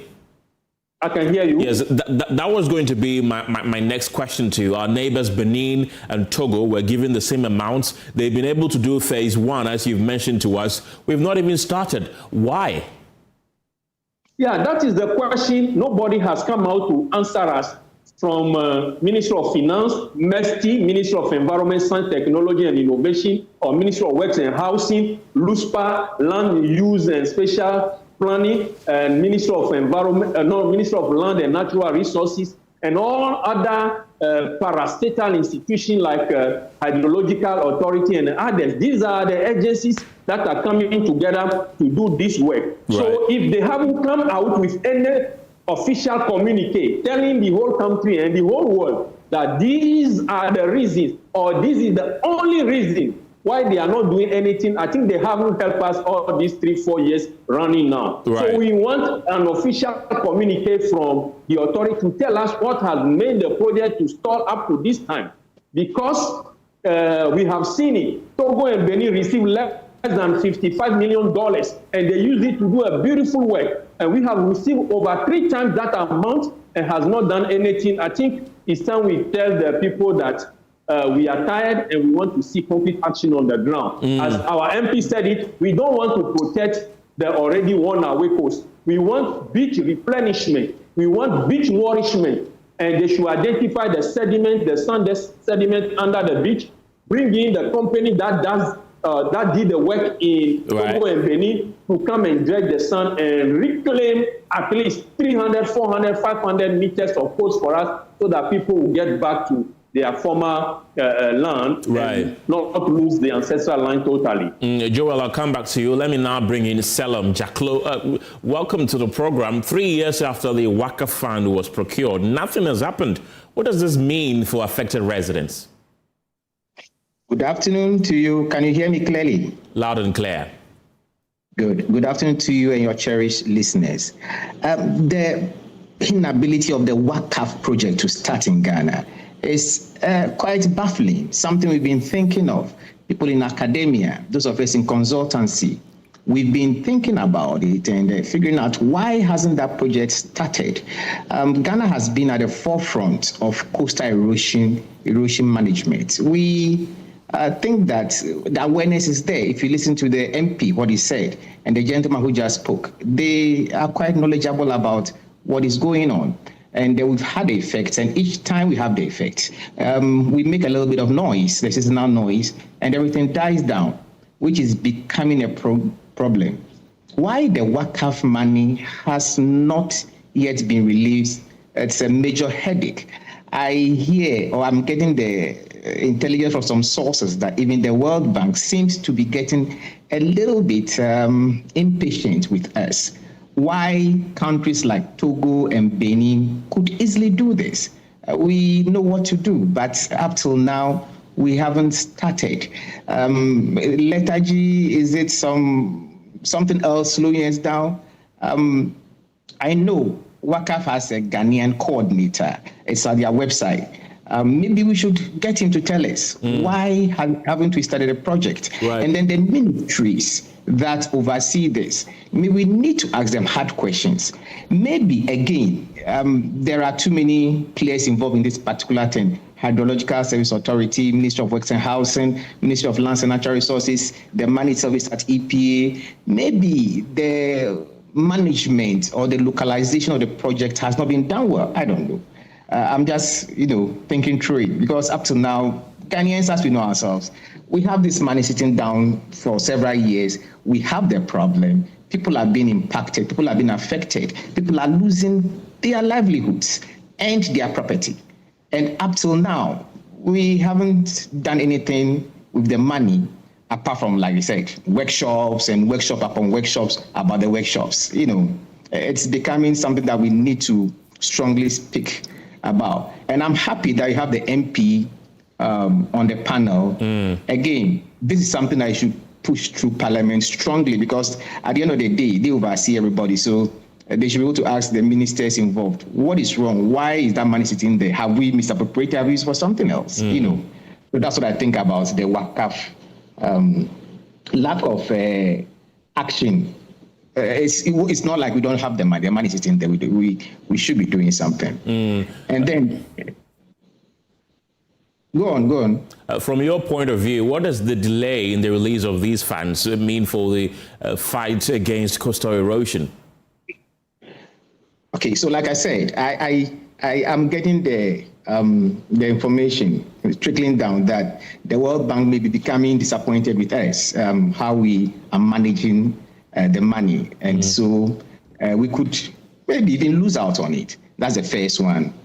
The second one is coastal erosion in West Africa. If you look at the coastline of West Africa, it's a little bit linear. So coastal erosion always tends to have transboundary effects. So something in one country affects another country. I believe that is why this fund was sourced for a number of countries on the West African coastline. So if our neighbors do it, they use the money to protect their coastline, develop it, and make it beautiful, and we are not able to do it, then we suffer from one, being left out, to not being part of the coastal erosion and coastal protection measures that are coming up. We may not get further or future tranches of money or project if it comes. We would have to rely on ourselves. We do not come to the table, with clean hands and say that, this is an issue that we need to look at from transboundary perspective, because our neighbors will say, yes, but we did our best. You didn't do anything. We cannot blame anybody for it. So those are the ramifications of not starting this project and just keeping the money idling somewhere. It's quite a headache for some of us, and I think it's about time all of us apply the pressure. And Joy FM is doing very well. Joy TV, let's get the pressure rolling. Eventually, they would find answers. Answers. Right, I'll come back to you, gentlemen, and you too, MP. But right now, let's take you to Ebri and speak to Wanda Sechofia. He's the Municipal Director of NADMO at the Keta Municipality. Wanda, welcome to the program. We understand you are at that WACA meeting in the Eastern region. What is being discussed there, really? Thank you very much, and good afternoon to your listeners and your viewers. We are currently at a meeting at Ebri, and then we are discussing a lot of issues. Can you kindly speak up for us so we can hear you? Yeah, we are discussing a lot of issues concerning the economics of our local force in the three municipalities, that's Anglogan District, Keta, and then Ketusa. And at the same time, we are also discussing the environment, we are discussing the infrastructure, we are discussing the facilities that will make the project, how will I put it, a concrete one. So in a nutshell, we are here to finalize the facilities that will be on the ground when the worker project starts.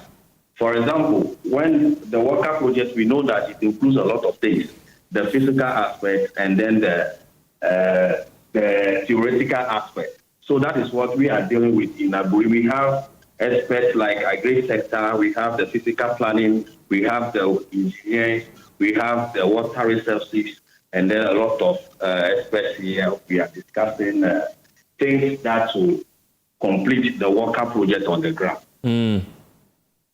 Wanda, it's been 3 years since these funds were released by WACA. Why are these preliminary issues now being discussed in Ebri when they should have been discussed about 3 years ago?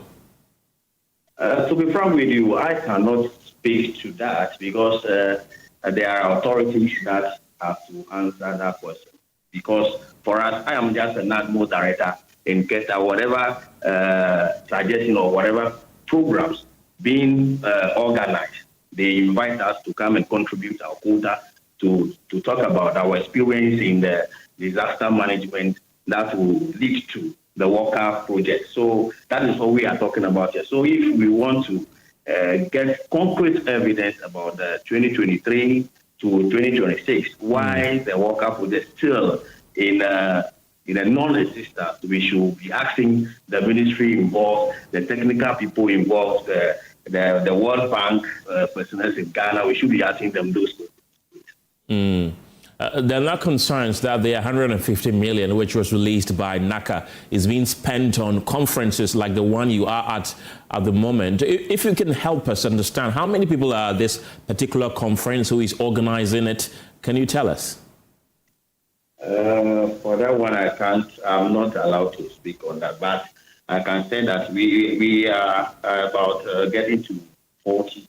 We have the Angoga district is presenting about 14, Keta 14, Ketusa 14, and then Region 2 is presenting something, and then from others from the ministry I don't know about. So, I would want you to speak up for me because I'm losing you again. Yes, what I'm saying is that we have 3 municipalities or 3 districts partaking in this particular meeting or workshop. I think the workshop have started far back 2023. So they are just building on it. So now what we are having here, I don't know either will be called later or whatever I get. So for me, I can't speak to the meeting. Right. But if you can talk about the disaster in my community, that one I can speak to. 3 years. I was just invited to come to a meeting and come and contribute my. Perfectly understood. I come and talk about the disaster issues on my community or in my municipality. So that's what You are from the communities where the coastal erosion has become very rife. How is the delay in executing this project affecting the community? Paint a picture for us. It is very severe, and then I will say that it is pathetic, because now if this year nothing starts this year, we will see that a lot of things will be haywire. If you look at what is happening at Uvemen in Angoga district, I could realize that the same thing happened some years back. After that, then the same thing happened at Keta, Aborigine, and Abuchakopa, Ketikopa area there.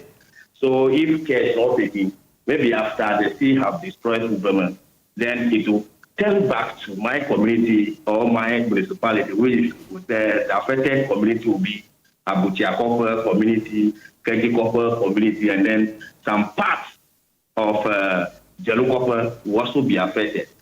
So we would like to, for me, I will appeal to my government or the government currently to come to our aid, and for those things should not occur to destroy a lot of things. Because what we have now, all our properties, livelihoods, and then properties have gone into the sea.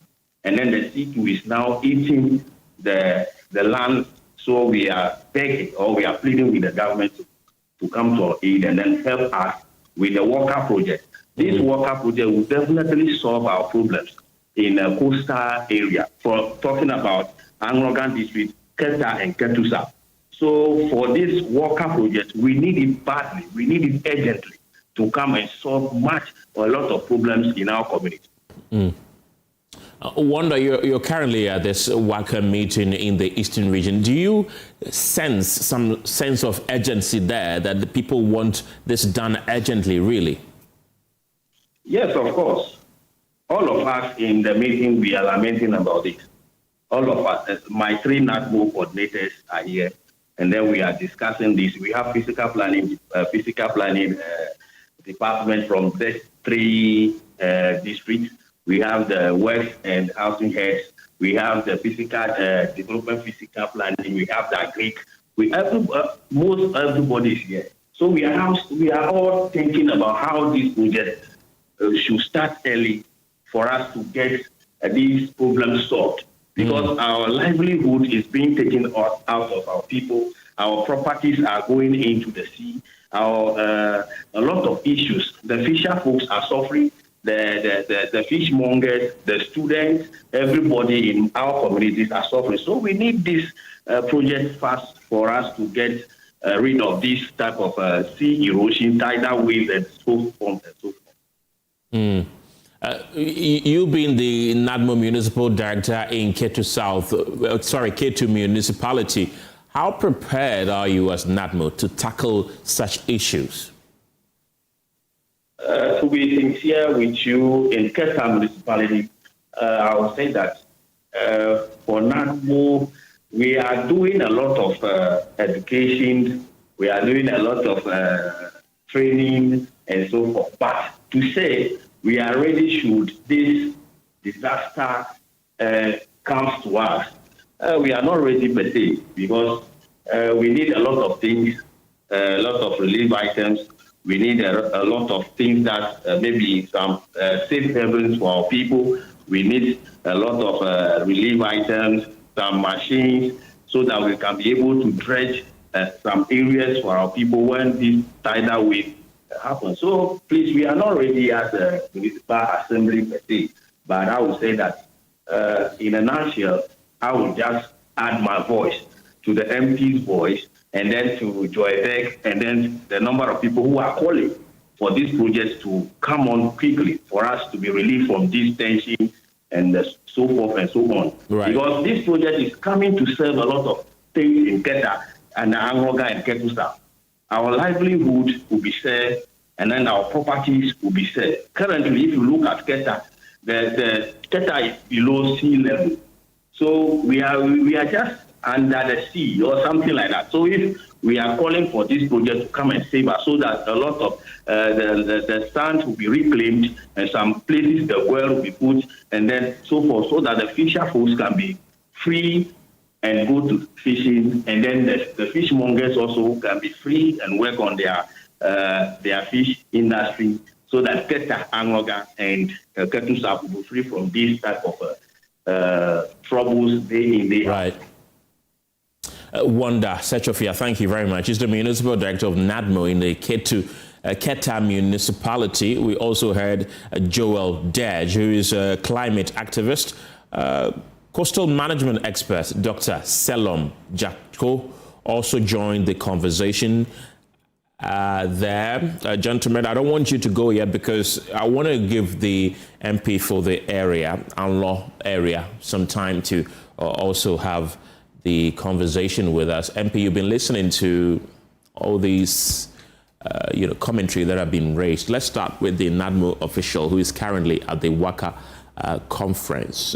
For 3 years. For 3 years now, they've been going to conferences when neighboring countries are already executing phase 1 of the project. Do you get the sense that there's any urgency to even begin this project?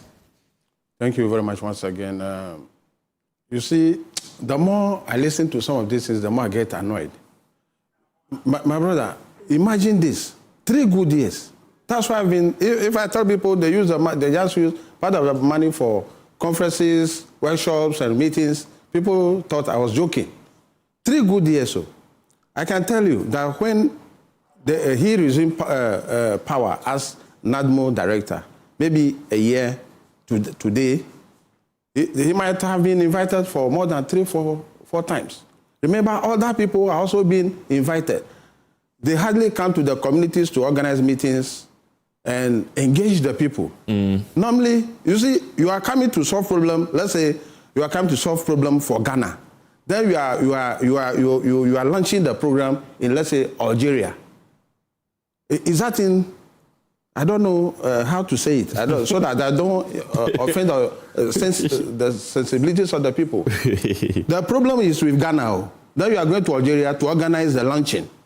The problem is within Keta, Anglogan, Ketu South Enclave. You are coming to Kempinski to launch it. Is that in, what word can I use? I know a lot, but yes. I can't say. So it's just not in place. That's the softest I can use. Let me tell you, the consultant for the project has been procured over a year ago. The consultant for the project has been procured over a year ago and being paid for work not done. As of today. I don't know why they have the temerity to just organize another meeting upon all the meetings I've been organizing and send it to Eburi. That's what I was asking.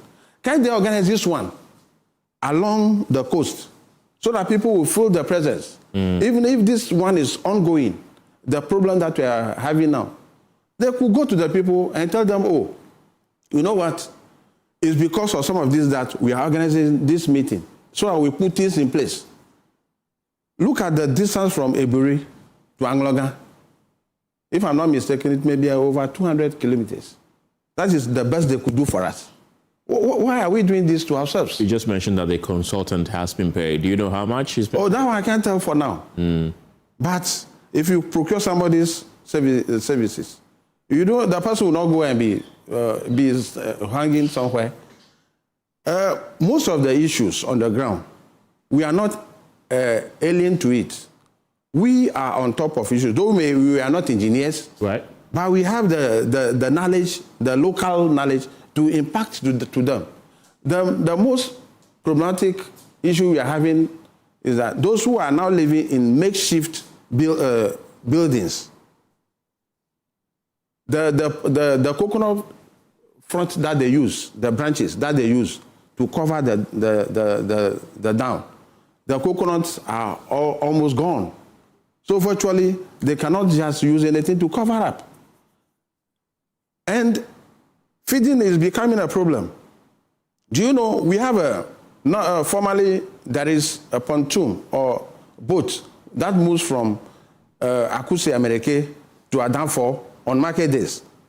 Then from Adanfo to Anyangwi. Because the sea has now deposited its content onto the river, what happens is that the channels are now closed. So if you cannot move with the smaller boat to Adan for now. So already, if you want to leave Anyangwi to Adanfo, it means you have to use Dabala to Soga Copper Road, come to Adanfo, come to Kase, then you move to Adanfo. Meanwhile, you could use from Anyangwi to Adanfo within 15-20 minutes. You see the problem we are creating for ourselves. But can they not use their boats and canoes to Adanfo? It cannot be used anymore because the samba has been pushed to cover up the part of the channel. So if you want to use it, then it means somebody has to ferry you from Anyangwi to a point at the center of the river, then another team will take you to Adanfo. Why can this thing be tolerated? Our chiefs have been begging all these years. Our mafia, we held some of the meetings within the premises of our mafia of Angolo. Still, nothing. Our mafia, Dan Abodakpi, got involved. My former, my predecessor, Honorable Kofi Umaru, wrote letters upon letters to VRA for them to come to continue the dredging. They also said the dredger got spoiled. And I'm saying that is worker executives or management, are they not aware of this? So that they will be able to start the dredging for other things to follow? Do we need any rocket science to do some of these things? That is my problem. What is the immediate thing that you want done? The immediate thing I want done for us, there are two basic things, two for now. Worker, resource, whoever, to come and start the dredging of the estuary for the free flow of the river into the sea in order to fight the waves for now. Number two, what I think they should be thinking of is they should put all their meetings and whatever on hold and come to start with the reclamation.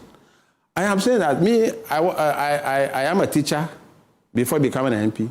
We have a basic maxim in teaching that we learn from known to unknown.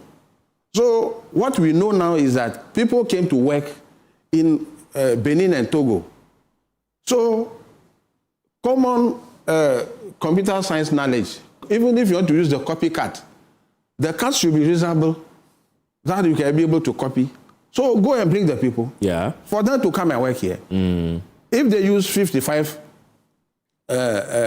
million to do that, it presupposes that though you may say there are other factors, it presupposes that if 3 times that, you'll be surprised. You wait.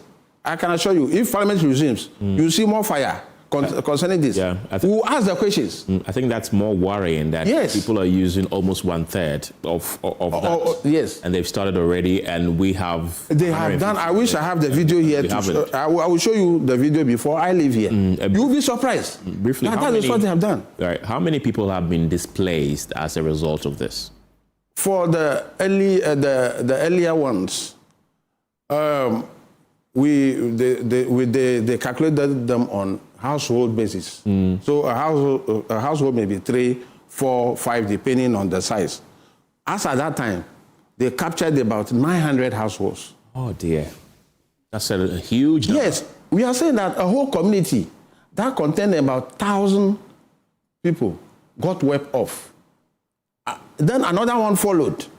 That is the Fuvama itself. But Fuvama people plus the earlier people, they moved to what we call Jaflagbe, and still they are not surviving. And what we do is that if it happens like that, then you see the NGOs, government, NADMO coming with a few bags of rice, maize, and what have you. And the people are saying that, Honorable Sefer, when you go, tell them they don't need those things anymore. They want to remain there, die more better than coming to hand them out those things. Right. MP, I'll give you the final word, but let me give the final words, or let me pick the final thoughts of the gentlemen who are joining us on Zoom and also on the telephone lines. I'll begin with you, Joel. In 30 seconds, your final words. Okay, thank you very much. I think my MP has said a lot. Togo and Benin did very well. They had a second tranche or their second phase, and they are doing their second phase very beautifully. Ghana has not even started yet. Mauritania and Benin got over 240 million additional money after they've done the first one successfully. The project is in 3 phases: the coastal wealth protection, flood control, and pollution and livelihood. So because the project hasn't started, the coastal erosion is still there, people's livelihood is still under threat, pollution is still ongoing, flood situation, we are about to enter the rain again. The Keta Lagoon is already over-silted. A little rain let the water go out of its banks. So danger looms ahead, and therefore I call on Minister of Finance and the Minister, Honorable Akufo-Addo, to release some money. And as my MP said it, all meetings should be put on hold. We want to see concrete action on the ground. Joel, if this is done, the people will be happy, and the people will... Joel, you mentioned earlier that people are threatening a protest. When is that going to happen, really, briefly? No, we don't want to go on that tangent. Our chiefs have visited the regional minister already and asked him to see the president, who is the #1 man on this land. If he wants this land to be wiped off, he has to tell our chiefs first, before when our chiefs bring us that bad omen, then we go on that tangent. But for now, we are allowing our chiefs to go and meet the president and bring him down to come and see the damage on the ground. And if you not call on Honorable Addo to release the money for the work to be done, then our entire Anglon will march through Dabala, Sogakope, and Sege, and then we will reach Afienya, reach Tema, and continue on the motorway, and we will go to the presidency to present our petition. Joel Dej, thank you very much. He's a climate activist. Let me go to Dr. Selam Jaklo, who is a coastal management expert. Dr. Jaklo, your final words. Thank you very much, and let me start by saying that I associate myself with what Joel and Honorable Sepe said. I mean, they've made some really important points. Too many meetings, and there's a simple approach to solving this. Let's stop the meetings and get to work. What I want to add to it is that if the project finally takes off, we should be looking at nature positive engineering. That is doing the engineering with nature, because previously we've been doing maybe nature negative engineering. We've been putting some structures there. That has just been pushing the problem further on and worsening the situation. Let's just get to it, do the nature positive engineering. The sound motto that Joel spoke about. Yes, we have similar coastal geomorphology as Togo and Benin. We could do that with a hybrid kind of coastal protection, terminal groins, put the sand in between it, and then monitor it, and then protect it, and that should work. And once we get that beach front, we could push it even further out, like the countries that have, some countries have 80% reclaimed land. We could reclaim significant portions of land there. We could work with the Volta. The Volta is an interesting situation, but by virtue of the fact that we have dammed it, means that the rate of flow has decreased, means that there will be sediment accumulation in the lower Volta Delta, which is part of the problem the honorable member, Honorable Sepe, was speaking about. So we created that problem, which is affecting other people. So we need to work on it, because a problem that everybody benefits, Akosombo Dam, everybody benefits from it. But by doing so, we have deprive some people of their livelihood. So we need to look at that one too holistically and, clear that that sediment buildup in a scientific way. Water River Authority used to do that every 10 years. They haven't done it in a long time. Some people came up with some business model which may have influenced maybe why they haven't done it. But that needs to be looked at. So I associate myself with all their sentiments. Selam Jaklo. And the people. Thank you very much. She's the coastal management expert. Wanda Sechofia is the municipal director of NADMO in the Keta municipality. Is currently at Ebri attending a WACA conference on this particular issue. Wanda, I want to give you 30 seconds. Your final words. Thank you very much. I would also like to associate myself with my MP and Juadek and then the coastal experience expert man. I would like to say that to please my government to quickly put together things for us as was done at Ketu South, so that the life of the people and then the property of the people will be safe.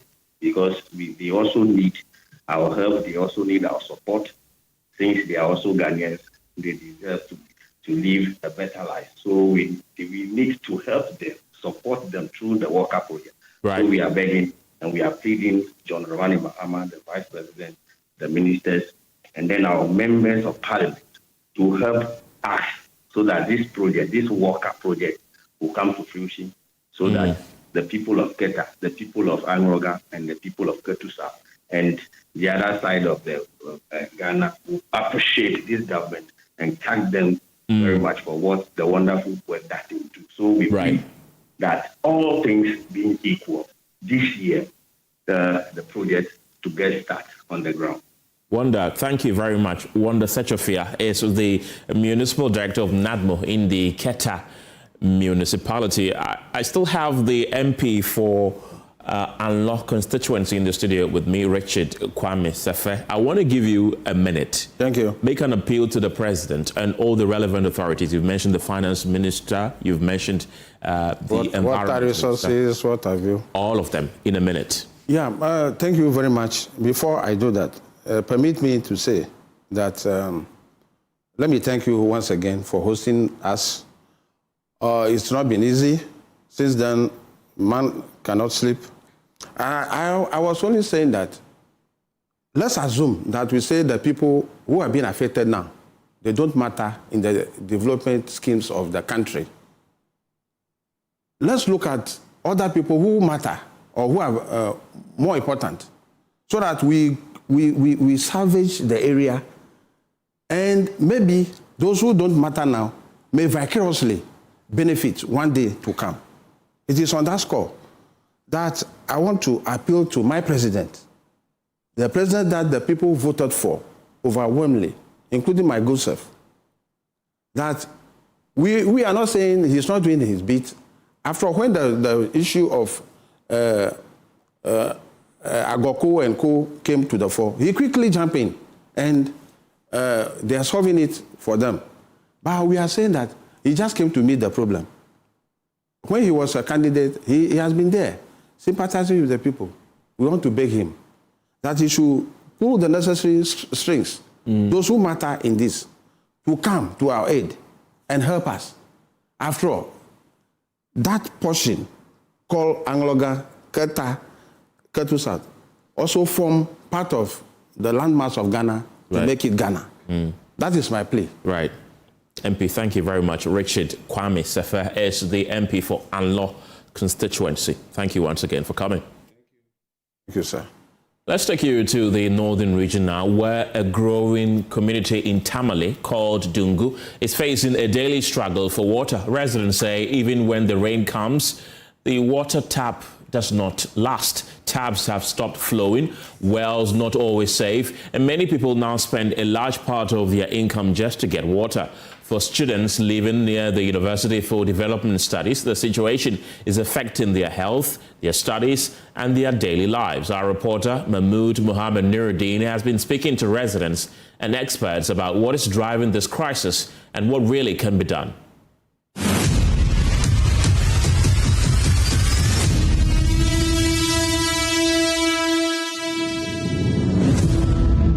My roommate precisely drinking from some of the well water which I warned her from taking, got typhoid, which was severe.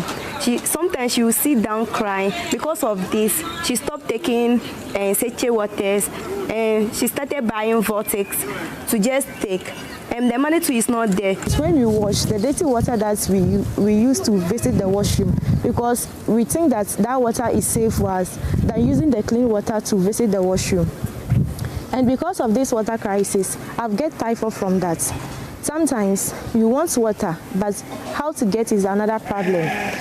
21-year-old student Abdul Wahab Mariam lives in a hostel near the University for Development Studies. She says many days start without water. Sometimes you wake up, check in your jars and your basins for water. You won't get water unless you go to your neighbor to ask for water. And sometimes they will not have water unless you go to different persons for water. Dungu has grown quickly in recent years. Thousands of students now live in the area, but the water system has not grown with the population. Tahiru Al-Hassan, who has lived in the community since 2018, says the taps used to work sometimes, but not anymore. For the past 4 years now, it has never flowed again. 4 years, it has never flowed. We have no water flowing to our tap, no drop of water from our tap for the past 4 years. Even before the 4 years, when they opened the tap, there was no pressure. So we had to resort to loosening the meter, at least so that we can dig some small hole and put a container there just to harvest some small water into our buckets and jerry cans. Pipelines are still in place, but they no longer supply water to homes. Officials at Ghana Water Limited say the main problem is that the demand is far higher than supply. The Northern Regional Chief Manager of Ghana Water Limited, Stephen Amehere, explains the gap. On the average, we can do 35,000 cubic a day when we are using all our 3 pumps. We do 35,000 cubic a day. And the demand for Tamale is 90,000. So when the dry season, 90,000 daily? Yeah, daily. So in the dry season, when all other sources are drying up or have dried up, everyone now relies on another company. So it even worsens the situation. Animals, car wash centers, food joints, everybody's relying on this 35,000. So it makes the scarcity worse. And when the dry season too, because of dehydration, people even consume water more. Many residents now depend on buying water to survive. Tahiru says this is the only option left for his family. For the dam water, something like 20 drums goes for around 400 Ghana cedis. Almost the same as the pipe water, because pipe water you can get it around 500. But I used to buy 50 drums. And 50 drums I pay 800 cedis for every 3 weeks. A family of 5. By every 3 weeks, we consume all the 50 drums, and I have to buy another set of water. So for the students in our houses, the jerrycans they used to buy from the motor Kia drivers goes for 3 cedis per jerrycan, and that is what they go to day in, day out. For students, the cost is high and the impact is serious. Mariam says water shortages affect cooking and daily life. Some students now use sachet water for basic needs. So imagine if I'm in the hostel, I buy sachet water, maybe 4 cedis. And when I went to campus to stay for in the morning to afternoon time, I can't just sit there without taking water. So I have to buy water, let me say 2 cedis, 3 cedis before I'll come back to campus, which is not easy for us because of the scarcity of water. Another student, Audu Faiza, says sachet water has become part of everyday life. So sometimes, because we don't get enough water, we used to buy the sachet water, because that one, because it's for drinking, we get it more than the gallon water. So when we get the sachet water, we use it to perform ablution, and sometimes we use it to cook, and sometimes too we use it for drinking. So with this, it really affects us. Sometimes we can go to the shop to buy sachet water, and there will be like there is a lot of sachet water available, so you have to buy one. When water sellers can't supply enough, people turn to wells and abandoned facilities, but these sources are often not safe. There is abandoned manhole here. That's when it rains, we get water from it. So with this, we use it for bathing, for washing, and sometimes we use it to cook. But sometimes you'll be going to fetch and we will see animals like frogs and worms in it. In front of my house, there is one well which is not even covered. They use wood to cover it.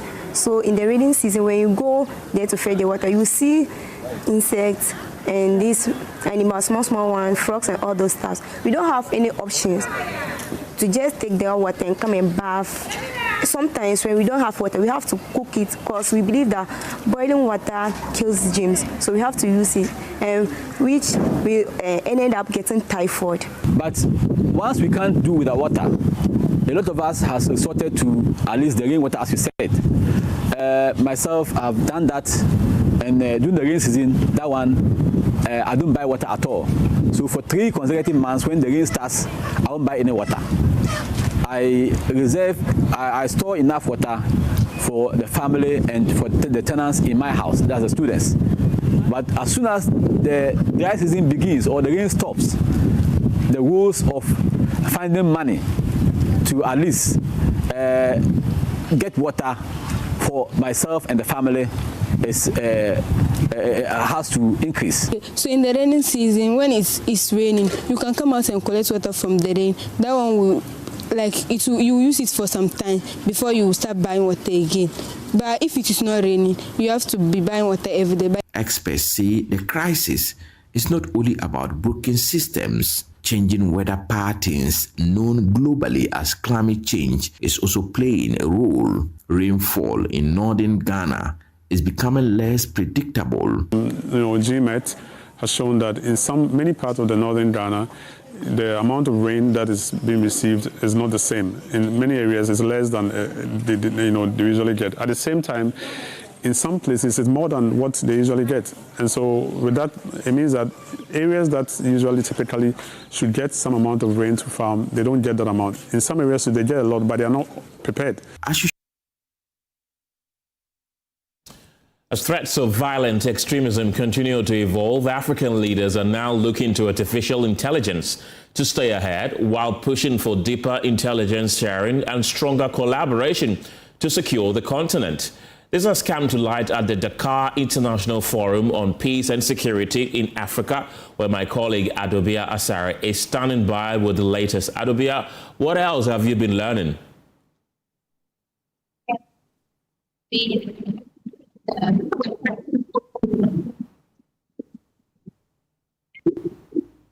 Hello, Adobia. Your line is unfortunately very bad. If you can hear me now? Much better. Okay, so today happens to be a wrap of the Dakar International Forum on Security in Africa. And 2 things happened today: a dialogue and a series of workshops, which unfortunately people were not given access to. However, in the dialogue, 2 key things were mentioned. I did tell you yesterday that the ECOWAS chairperson on authorities of heads of state and governments made a very important point. He charged women to lead peace building in Africa, women and young people. So today in the press dialogue, women were expected to represent and talk about their contributions to peace building and the plans they have going forward in terms of peace building in Africa. And 2 things were mentioned. They mentioned the use of artificial intelligence. We're in a world now where AI is ruling. I mean, we are using AI for almost everything, designing, checking our spellings and all of that. And then they believe that some of these terrorists are actually smart and intelligent, and they use some of these tools already. So to get ahead of them, we need to have a robust system using artificial intelligence and a portal to get ahead of them and counter this terrorism before the event starts. Now, the second thing they mentioned was imbibing in children, right from infancy, the importance of peace, all the negative effects of war, violence, extremism, and all of that. You know, already, I can think of that, how we do this already. I mean, when we are in basic school or JHS, and but it is conflict resolution, conflict management. That's important. But what is going to change going forward is going to start little by little in certain countries and then spread across Africa. Is right from infancy, around when children are begin to understand things, when they begin to, intelligence is broadening and widening. They should be taught that everything peace, everything violence, why we shouldn't engage in violence, why we should. Now, another interesting thing I observed here since I came is over here, Ken, unlike our place where you can just walk to someone and maybe they are an expert and you want to interview them, or you see your ambassador here, a diplomat you want to interview, you actually have to send in a request. Has to go through a whole lot of process. And we've done that since yesterday. Yeah, we've done that since yesterday. Unfortunately, there hasn't been very good response here. However, I have someone here. He's with the Military Africa Media. He was in the dialogue because he's not a pressed man with us. He was given access to the dialogue, and he's going to share with us a few things that he got from the dialogue. So I have him with me. You can have the floor. Hello. What are some of the things that happen in the dialogue? Just look at the several defense leaders as well as policymakers and experts were in the dialogue, and they spoke quite a lot about different issues, right? Some issues in the area of defense sector in Africa. Three key issues they spoke about was adoption of AI in military strategies, as well as how African militaries can tackle hybrid threats, and also how the defense industry can be scaled up. They also talk about challenges affecting the defense industry. For the hybrid threats, we all know about this issue of disinformation, where terrorists and non-state actors use fake news and disinformation to try to gather public interest to their cause. The experts spoke about how this can be tackled, also using innovative technologies. Also in the area of defense industry, how the defense industry can be scaled up. And one key thing that was mentioned was integration and standardization of weapons and technology by African forces. They gave an instance, a former military personnel, a senior military personnel gave an instance whereby, for example, we have Nigeria and Chad and Niger in the same region. They should be able to share resources in times of need. He mentioned that during a particular operation they were doing at the time, Nigeria had so much ammunition at the time, such surplus ammunition, but then their Chadian partners and Nigerian partners at that time were short of these resources. However, they could not use or they could not share these resources with their partner country because there was no standardization between them. They weren't integrated in any way. You're having two countries.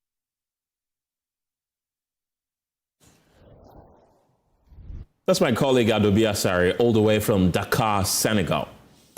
Back here in Accra, Council for the Catchment Area Community Alliance, Martin Kpodo, is demanding the immediate termination of Health Goldfields mining lease for the Bogoso Prestia mine, citing breach of agreement, lack of capacity, and alleged financial misrepresentation.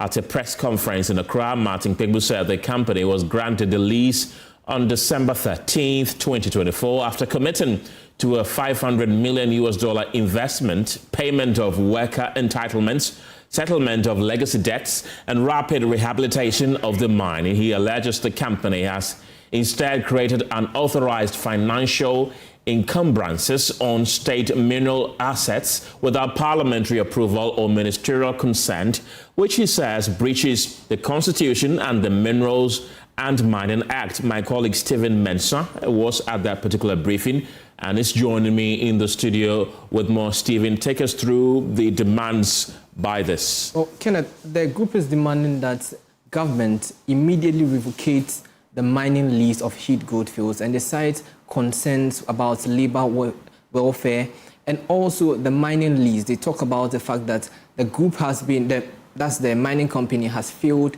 in its corporate social responsibility. You will recall that somewhere last month, on the 24th of last month, that's March, the group hit the streets of Accra and they were protesting. They presented some petitions to the Jubilee House and to the Ministry of Lands and Natural Resources, and they indicate that the mining company, that's Heath Goldfields, has failed on its part to honor its obligations with the labor welfare and the corporate social responsibility. That's the development of the community. We can listen to some of the concerns of the aggrieved workers who presented their petition last month.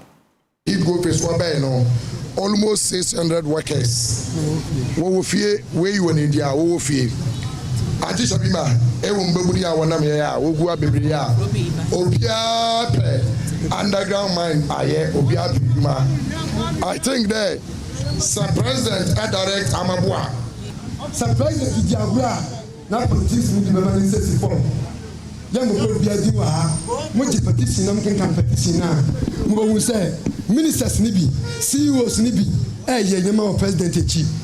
Nema oni abanshi say obetua ka oni committee for better fa ni nyina no wanye bia workers na over 650 make us say from 100 550 na agufie car na say your dia say otua ya ka meter servants ya senate na pia for na ani na ontua at the center be one man no ye na mane underground mining but they say obey surface you close the town.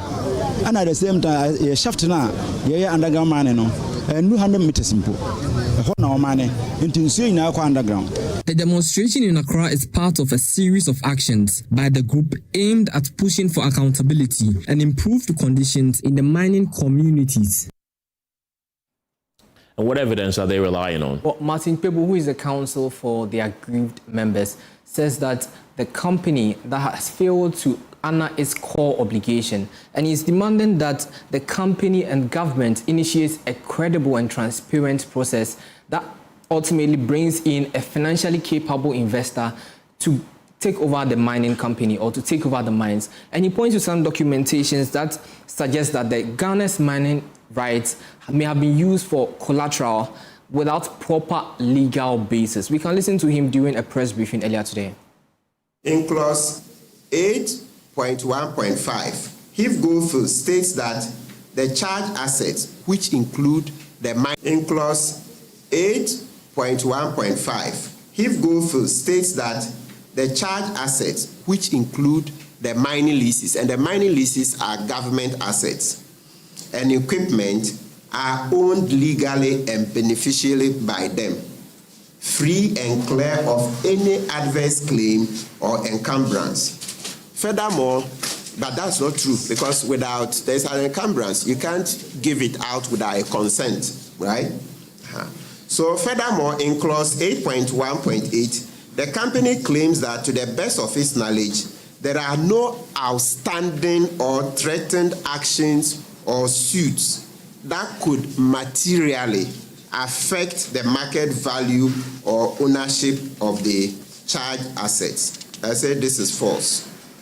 Risk of shifting from private equity to mortgage.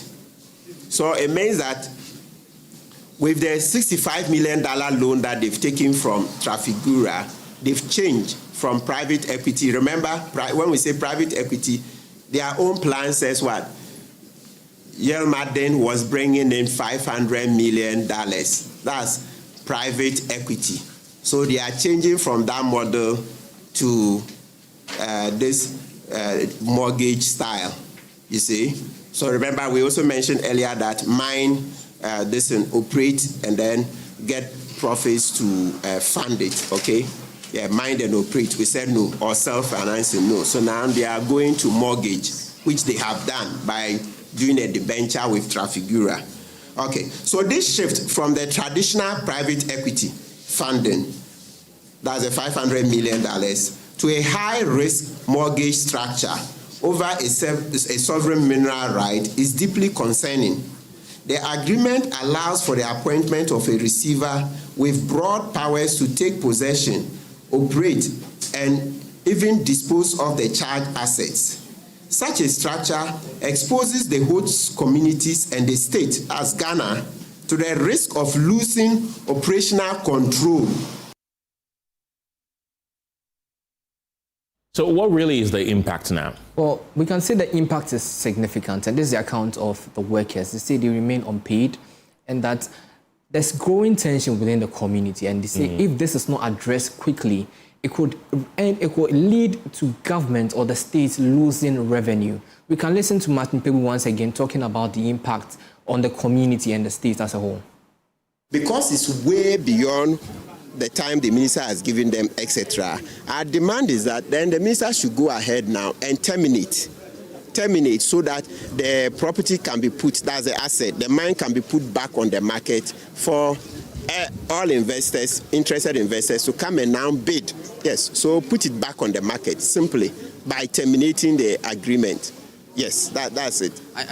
Go ahead. Please continue. Yeah, because the investments and everything that were promised weren't fulfilled.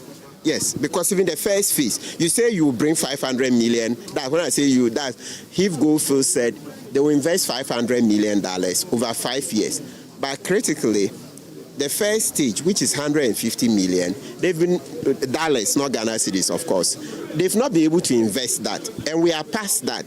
The 150 million was required to have been spent by the end of 2025. We're in 2026. It's gone.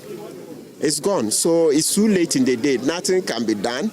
And if you see, and I keep saying that, if you look at what has been disbursed so far, it's far lower. The expenditure, it's about 23.7 million out of the required 150 million. It's way too low. If they were above 100 million or around, even the community, nobody would have had time to come and do this press conference. Because with 100 million investment, a lot of things would have been going on. And these same people would have been busy working. You see my clients, a lot of them came.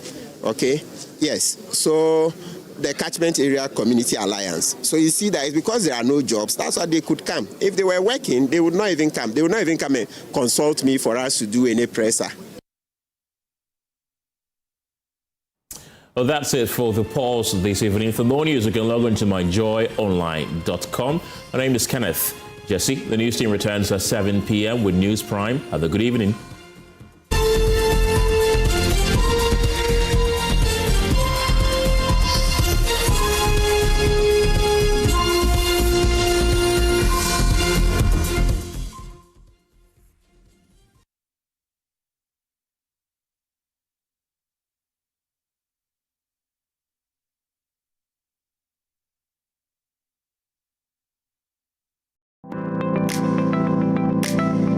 Hello everyone, welcome to the Spot Furniture, where we turn your dreams into reality with our exquisite furniture. My name is Ohima Champuma. Let's get started. These section of sofas are one of our best sellers. They are perfect for family gatherings and a cozy movie night.